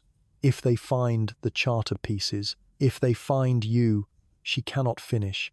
The soldiers begin their work methodically. Doors are forced open, homes ransacked, frightened villagers shoved into the square. The smell of smoke drifts as one cottage is set alight. To teach obedience. The sky glows faintly with its flames, the first of many. That night, you crouch in the dark of your dwelling, heart hammering. Outside, boots clatter on cobbles, voices bark orders, dogs howl. Marjorie is there with her children, her face drawn and pale. She whispers, "It's beginning. Everything Alice warned us of. They mean to wipe us out." Through the crack of the shutter, you see them, the soldiers nailing notices to doors. On each, a single word scrawled in harsh Latin, "Traitor." Your hands shake as you clutch the remnants of your charter. The wax seal, once shining, is cracked beyond repair. A false promise, a trap baited with hope. And as the night deepens, the truth settles like frost in your bones. The rebellion did not end at Smithfield. It ended here, in the quiet horror of betrayal. And now begins the reckoning, one village at a time. By week's end, the king's vengeance is no longer rumour. It is spectacle. In the market town 2 miles away, the soldiers erect a wooden scaffold. The timbers are fresh, the ropes newly twisted. Notices are nailed to posts. By order of His Grace, all traitors shall meet justice here. You and the others are driven to watch. Resistance is not permitted. Attendance is compulsory. Villagers file into the square in a hushed line, faces grey with dread. Children are lifted onto shoulders so they cannot look away. The first condemned is a miller, grey-bearded, who once shouted beside you at Blackheath. He had marched proudly, banner in hand. Now he stands with wrists bound, eyes hollow. The captain reads the charges. Rebellion, sedition, treason words spat like stones. Then the rope is looped, the trapdoor kicked. His body jerks, a ghastly dance against the morning sky. Gasps ripple through the crowd. A child sobs before being silenced by a mother's hand. Soldiers stand grimly at every corner, spears bristling, making sure no one looks away. Next comes a blacksmith from Kent, his arms still thick with muscle, though his spirit has broken. "I only asked fair wage," he mutters, barely audible, before the rope silences him forever.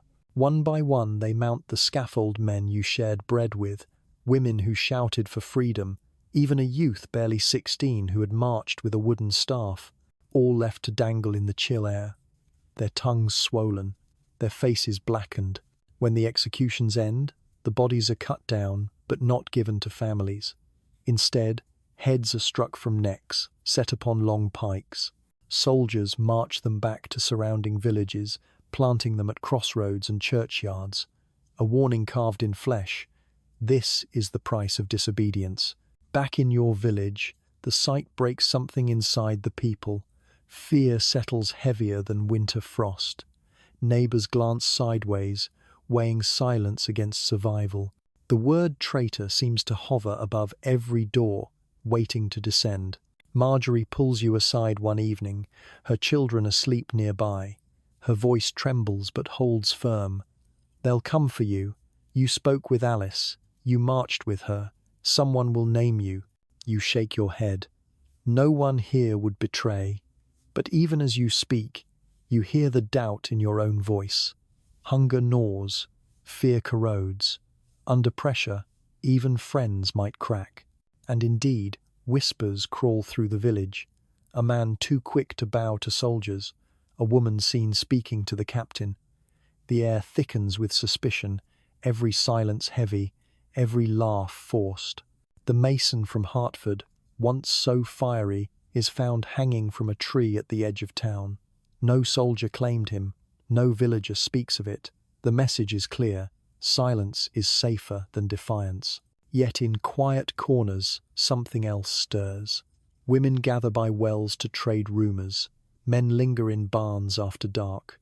They speak not of rebellion but of survival, of hiding charters in thatched roofs, of smuggling fugitives across rivers, of teaching children never to speak of Blackheath. Marjorie looks at you across the fire one night. Her eyes shine with a strange, weary defiance. They can burn our banners, they can hang our leaders, but they can't unteach what we've learned. We know now that we matter.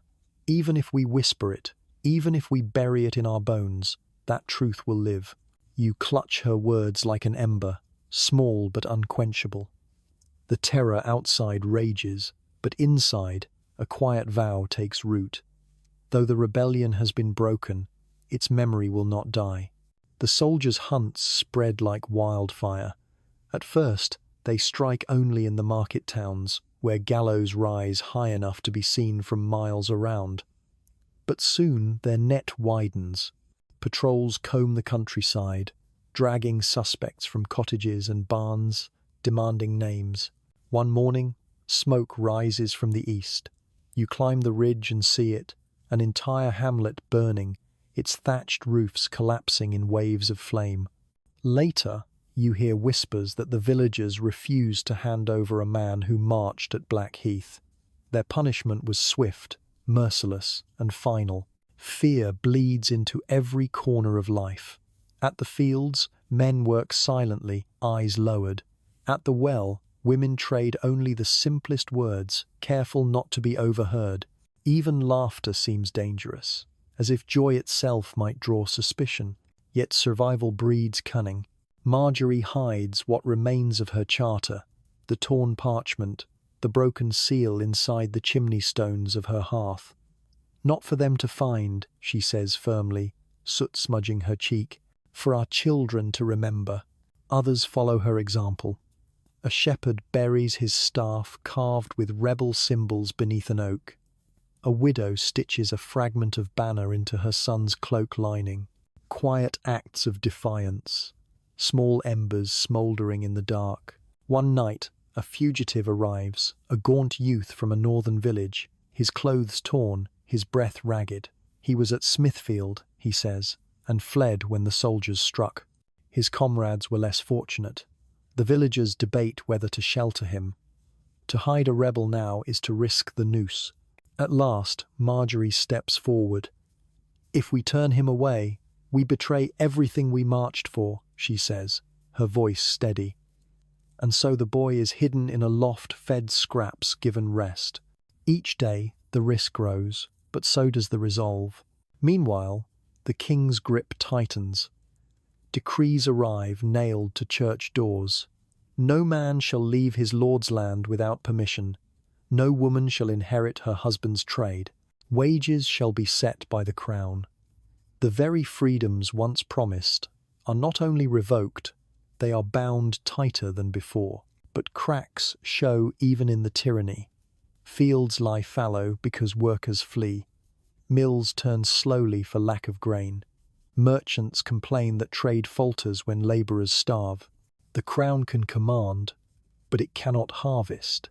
It can threaten, but it cannot force men's hands to work harder when despair weighs them down. One evening, as the village huddles around the square fire, a hushed conversation begins.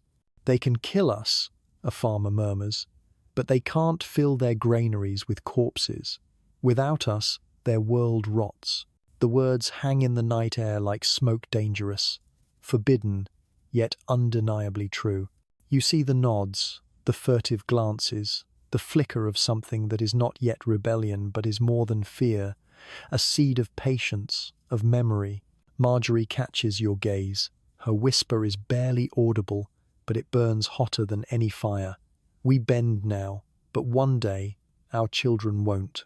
And in the stillness that follows, you realize the rebellion lives on, not in banners or charters, but in the quiet knowledge passed from voice to voice, hidden beneath the skin of daily survival. The years creep forward, each season heavy with watchful silence. The rebellion itself is spoken of less and less in daylight, but the memory never leaves. It lingers in gestures, in the way neighbors lower their voices at the well, in the careful way children are hushed whenever soldiers ride by. Royal retribution does not fade quickly. Gallows remain standing in the towns, black silhouettes against the sky, reminders carved into wood and rope. At crossroads, skulls still grin from pikes, rain-worn but unmistakable. Each time you pass them, you feel your stomach tighten, not just for the dead, but for what their silence cost the living. And yet, life resumes its rhythm, because it must. The fields are tilled, seed is scattered, cattle low in the meadows, wheat grows, is harvested, is ground to flour. Children chase geese through mud, their shrieks a jarring counterpoint to the hush of their elders. Markets open again, though trade is thin and prices high. Marjorie builds her merchant's stall anew, quietly trading wool, grain, and iron tools. She haggles with the same sharp tongue she once used to shout slogans at Blackheath, though now her words are softened, cloaked in caution. Her children grow. One boy takes to farming, another to carpentry, the girl helping her mother weigh goods at the stall. Each day, the family survives. Each day, they grow stronger. You yourself labor in the fields, but with a different fire than before. Once, you worked because there was no choice. Now, though the chains remain, you know deep down that things could be otherwise. That knowledge changes the taste of bread, the feel of soil in your hands, even the way you look at the manor house on the hill. Lord Edric, once so feared, has grown gaunt with age. His fields suffer from lack of labourers, his barns never as full as before. He demands much, but receives little. Even he knows he cannot push too far. Too many men vanished after Smithfield. Too many fled. Too many accidents happen when lords press too hard. His authority, though intact, is thinner, weaker, brittle. In the evenings, villagers gather quietly in one another's homes. They speak of weather, of crops, of sickness. But sometimes when the shutters are tight and the fire is low, the talk turns to that summer, to Alice standing tall in Smithfield, to charters written and torn, to a boy king who promised and betrayed. Children listen with wide eyes, the stories sinking into them like seeds. They ask questions. Was it true? Did peasants really speak to the king? And you see it, the spark that leaps across generations. The rebellion may have failed in sword and fire, but in memory it grows stronger, shaping how the young will see themselves. Marjorie tells her daughter often, "We bent so you may stand straighter. One day, you'll speak without fear." Her words cling to you long after the fire dies, because beneath the weight of law, beneath the lash of punishment, beneath the gallows and the fear, something stubborn endures the conviction that ordinary lives matter, that toil and sweat are not worthless, that dignity is not reserved only for the rich. The king's peace is brittle, the lord's grip is frayed. Outwardly, obedience rules. Inwardly, the commons remember, and remembering, they quietly prepare for a world yet to come. A decade slides past. marked less by dates than by harvests. Each year the scars of rebellion fade from the land, but they remain etched into memory. The gallows in the market towns rot and collapse, left untended. The skulls on the crossroads pikes fall, one by one, into the grass. Yet the stories of how they came to be, those do not rot. They are told in whispers, in the pauses between chores, in the quiet evenings when children beg for tales. The kingdom itself changes, slowly, almost against the will of its rulers. The labor shortage never truly ends. Too many graves were filled during the pestilence. Too many rebels hanged or fled.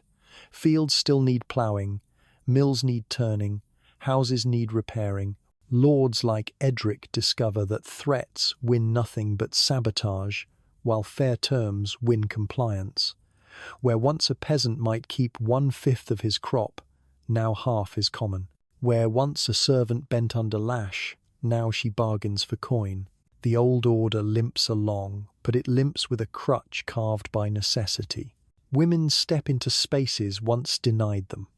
Widows inherit shops, daughters inherit looms, wives manage accounts while their husbands labour.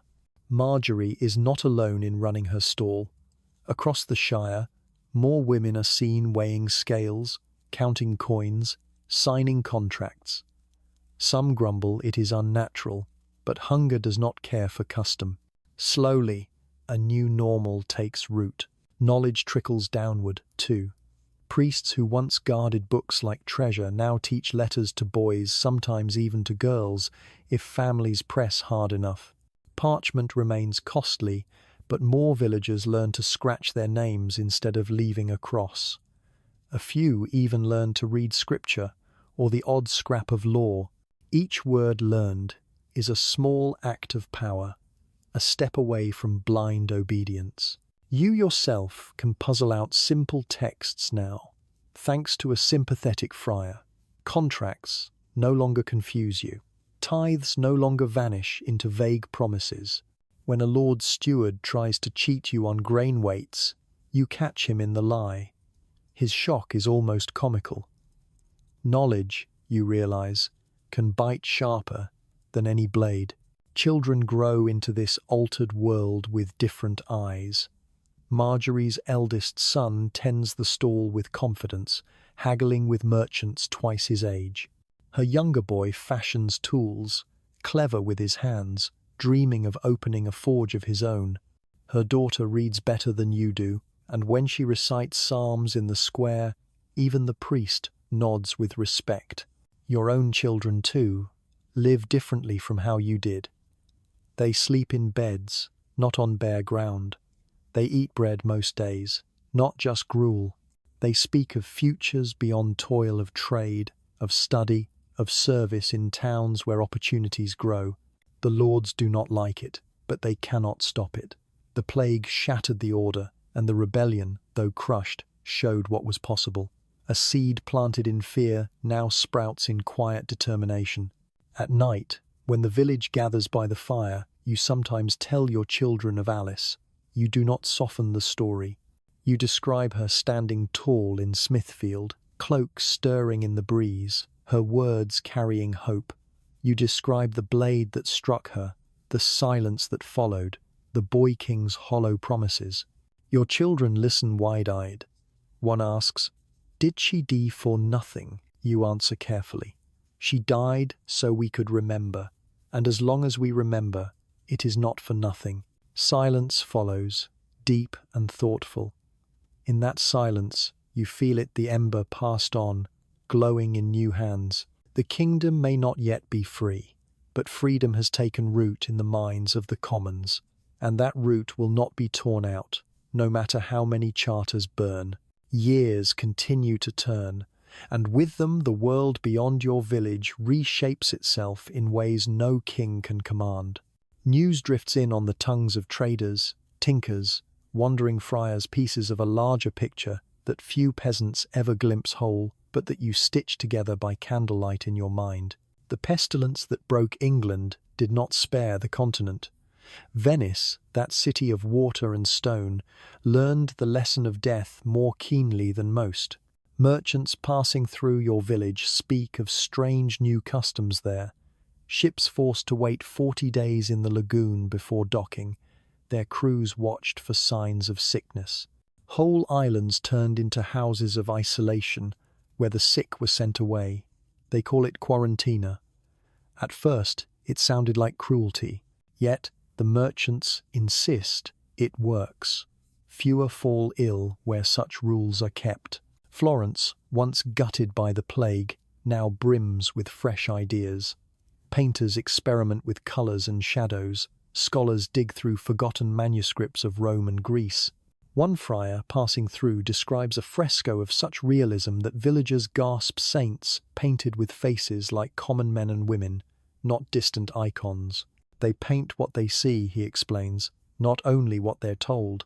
The thought is unsettling, yet thrilling. Milan is said to have locked entire households at the first sign of plague, guards stationed at doors to keep sickness and people contained. Harsh, yes, but it saved thousands. Even kings, once sure that prayer alone shielded them, now consult physicians with masks shaped like birds, herbs stuffed in their beaks to ward off foul air. Strange figures, half comical and half terrifying, walking emblems of a new kind of knowledge. And it is not only disease that changes. Trade routes open wider. Spices from lands you'll never see scent the air of markets even here. Cloth is dyed brighter. Glassware shines clearer. Metalwork grows finer. The world is remaking itself, rebuilt upon the bones of the dead. In your own shire, you see echoes of this broader tide. The parish priest preaches less of wrath and more of care, urging the sick to be tended, not abandoned. A local carpenter experiments with new designs for water wheels, learned from a foreign journeyman. Marjorie's daughter, bold as ever, has begun to read not just scripture, but scraps of poetry smuggled in from Italy. She laughs at the priest's disapproval, declaring, "If words can move the soul, why should they be forbidden?" You feel the shift like a tremor beneath the soil. Once, lords and bishops alone claimed the right to shape the world. Now, ideas seep downward, carried in whispers and stories, in painted images and borrowed inventions. One evening, as you sit by the hearth, your son asks, "Father, why do the Italians do things differently? Why not us?" You think of the scaffold, the gallows, the charters torn in half. You think of Alice standing at Smithfield and of promises that dissolved like mist. And yet you also think of Venice's quarantines, Florence's painters, Milan's stern resolve. They dared to change. You answer slowly, because death taught them they must. One day we will too. Your son nods, eyes bright with a hunger you recognize. It is the same hunger that once drove you to follow a banner into Londhaven, the same hunger that will not die, no matter how many ropes swing from gallows. The world is not healed, but it is shifting, and you know with a certainty deeper than faith that the shift cannot be stopped. The grand changes in Europe arrive in your village not with fanfare, but with quiet steps.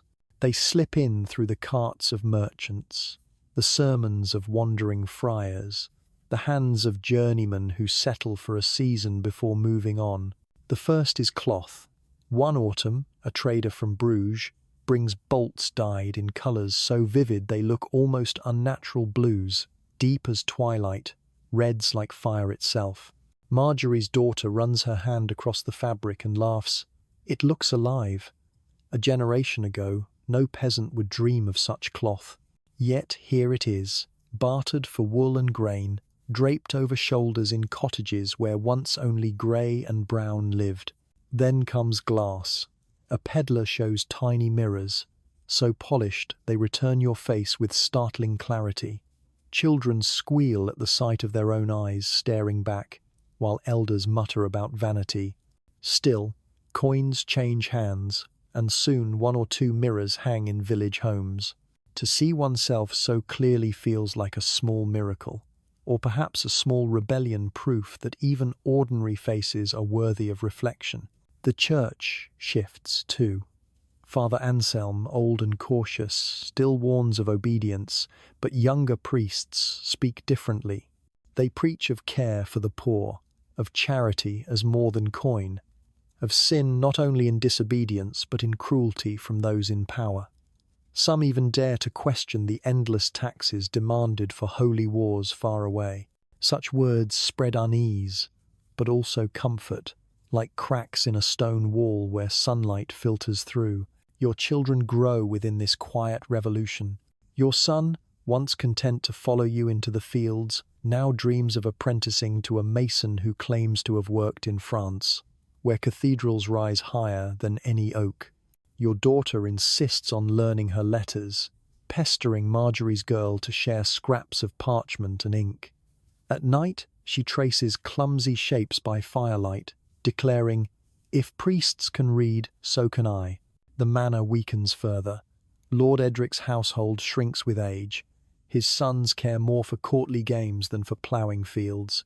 His steward mutters about labourers demanding more wages, about young men vanishing to towns where better coin awaits. Edric blusters, but he does not command as his father once did. He bargains. He pleads. The world tilts slowly away from him. Even the seasons feel altered. Not in their rhythm winter still bites, summer still scorches, but in how people endure them. Fewer starve now. Families store more grain, trade more freely, pool resources when need arises. Perhaps it is memory of hunger, perhaps it is the echo of rebellion, but people lean on one another in ways that once seemed impossible. One evening, as snow falls soft against shuttered windows, your eldest son asks the question you have both longed for and feared. "Father," he says, "is it true you once marched on the king? Did you really stand in London with the commons?" The fire pops. Marjorie looks at you, her eyes shadowed, but steady. Around you, the younger children lean closer. You take a slow breath. "Yes," you say, and you tell them, not all the horror, not the scaffold, not the heads on pikes, but enough. Alice's words at Blackheath, the charters at Mile Field, the betrayal at Smithfield. Your children listen wide-eyed, their faces lit by the fire. When you finish, silence lingers. Then your daughter whispers, "If they lied once, could they lie again?" You meet her gaze. "They could, they will, but we remember now, and that memory is a power they cannot take." Outside, snow thickens, blanketing the village in quiet. Inside, the ember of rebellion glows in younger eyes. Not banners, not swords, but questions, and questions are seeds. Time does not stand still for your children. They grow into the gaps that the rebellion and the pestilence carved open, shaping lives different from your own. Your eldest son, Thomas, leaves the village one spring. He follows a stonemason bound for the city of York, where a new minster climbs skyward, its walls etched with carvings of angels and vines. He writes home rarely, his letters awkward, but each one fills you with pride. "Father, I stand on scaffolds higher than oaks. We cut stone that will outlast kings." His hands, once calloused from the plough, now bear the fine cuts of chisels. He is no longer bound to a lord's soil, and that freedom is worth every scar. Your daughter, Alice, refuses to fade into the background of hearth and field. With Marjorie's girl as her teacher, she learns to read and write more fluently than many priests. She begins keeping records for villagers, tallies of grain, lists of debts, even letters for those who cannot pen their own. Her small table in the square becomes a quiet place of power.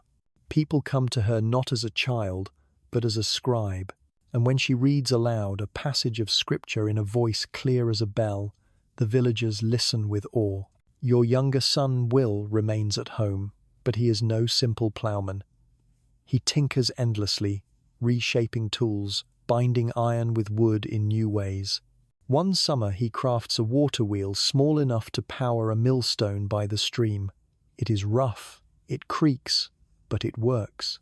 The villagers laugh in wonder as flour pours steadily from his contraption.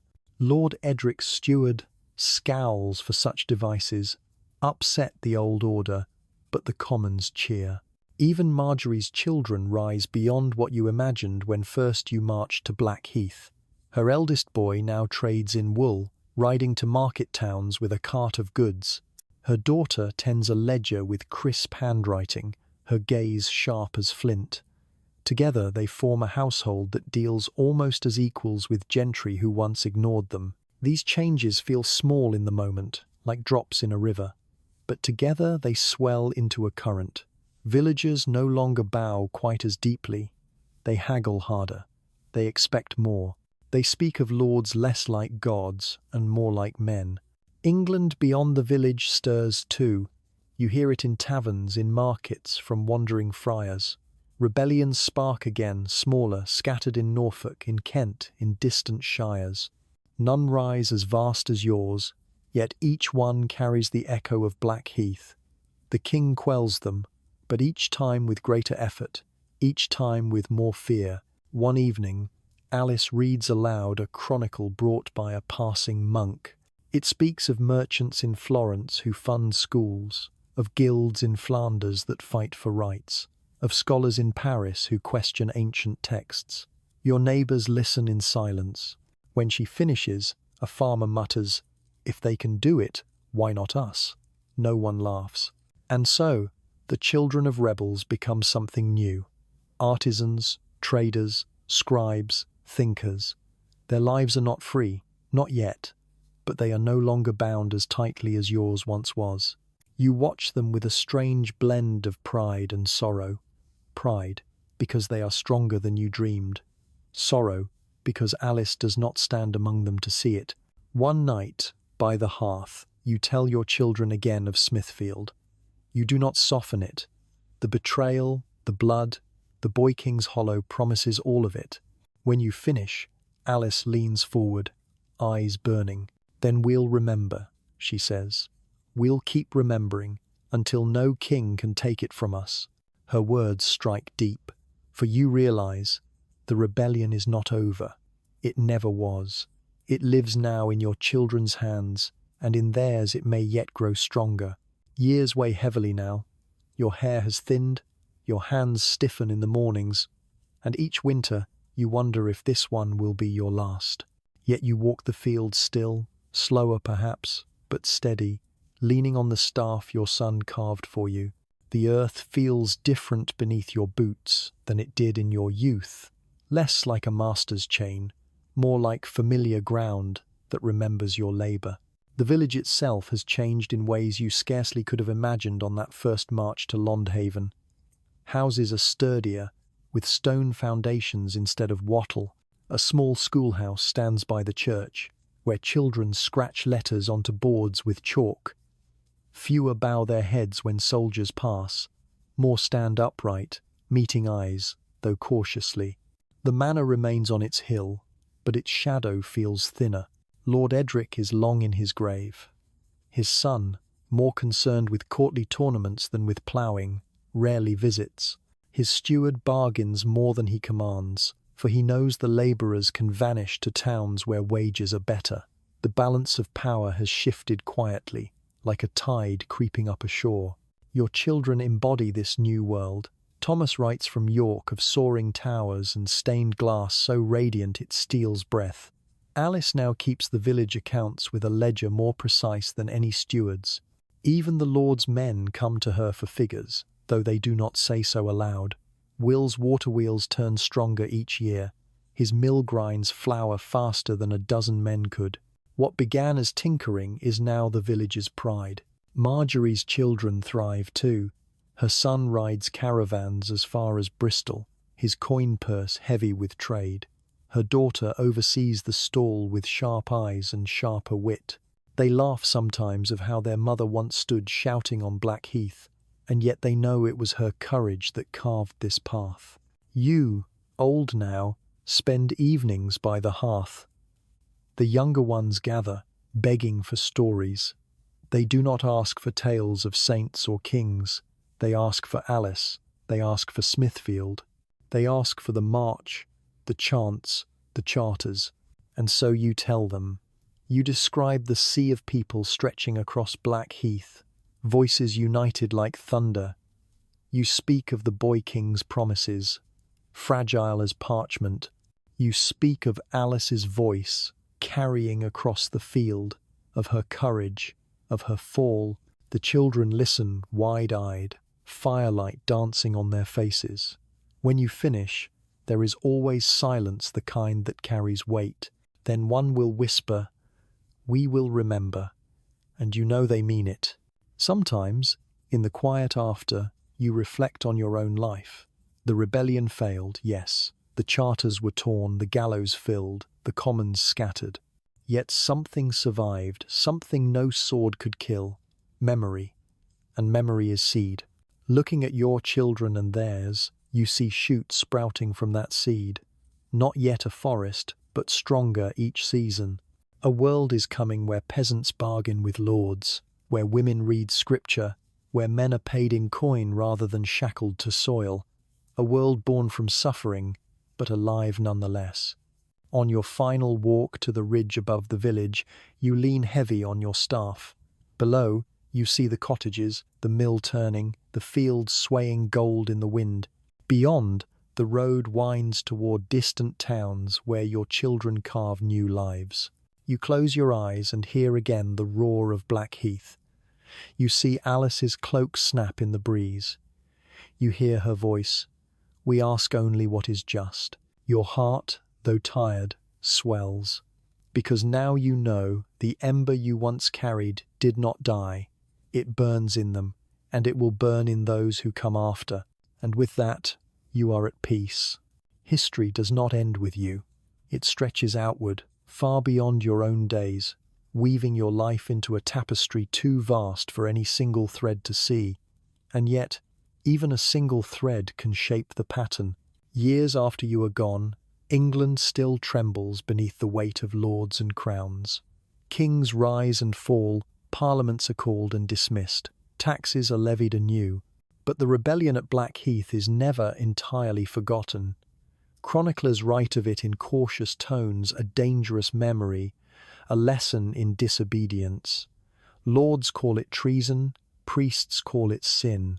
Yet among the commons, the tale is passed differently, as a spark of justice, a glimpse of what could be. Whispers survive in cottages, in taverns, in markets.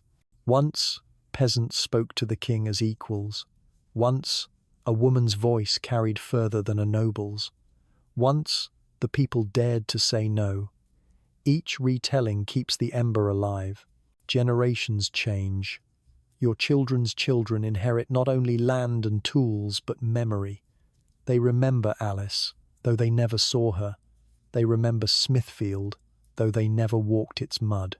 They remember that promises written can be broken, but truth spoken cannot be erased. And slowly, across centuries, that memory grows teeth. Commons demand a say in Parliament. Townspeople form guilds that challenge lords. Farmers claim wages as their right. Women teach their daughters to read. The old order creaks under the weight of new voices, louder each decade. No single moment topples the world, but each moment builds upon another, until what once seemed unthinkable, a king bound by law, a parliament chosen by people, a world where labour holds value begins to take form. Your life, your march, your loss, it is all part of that tide. You did not see victory in your time, but you planted the seed, and others watered it with memory, with courage, with blood. And so, centuries later, when England stands changed, when voices of the commons echo in halls once reserved for kings, a trace of you is there. Even now, as the story is told in hushed tones before sleep, your presence lingers. The ploughman who marched, the mother who hid charters in her hearth, the children who dared to ask questions, their lives became history, though history books seldom write their names. And so, the tale closes not with defeat, but with endurance. For rebellion is not only the clash of swords or the roar of crowds. Sometimes it is memory carried across generations, whispered from parent to child, until it shapes the future. The fire burns low, the night deepens, and you, the listener, drift towards sleep with the ember still glowing, an ember that will never go out so long as someone remembers.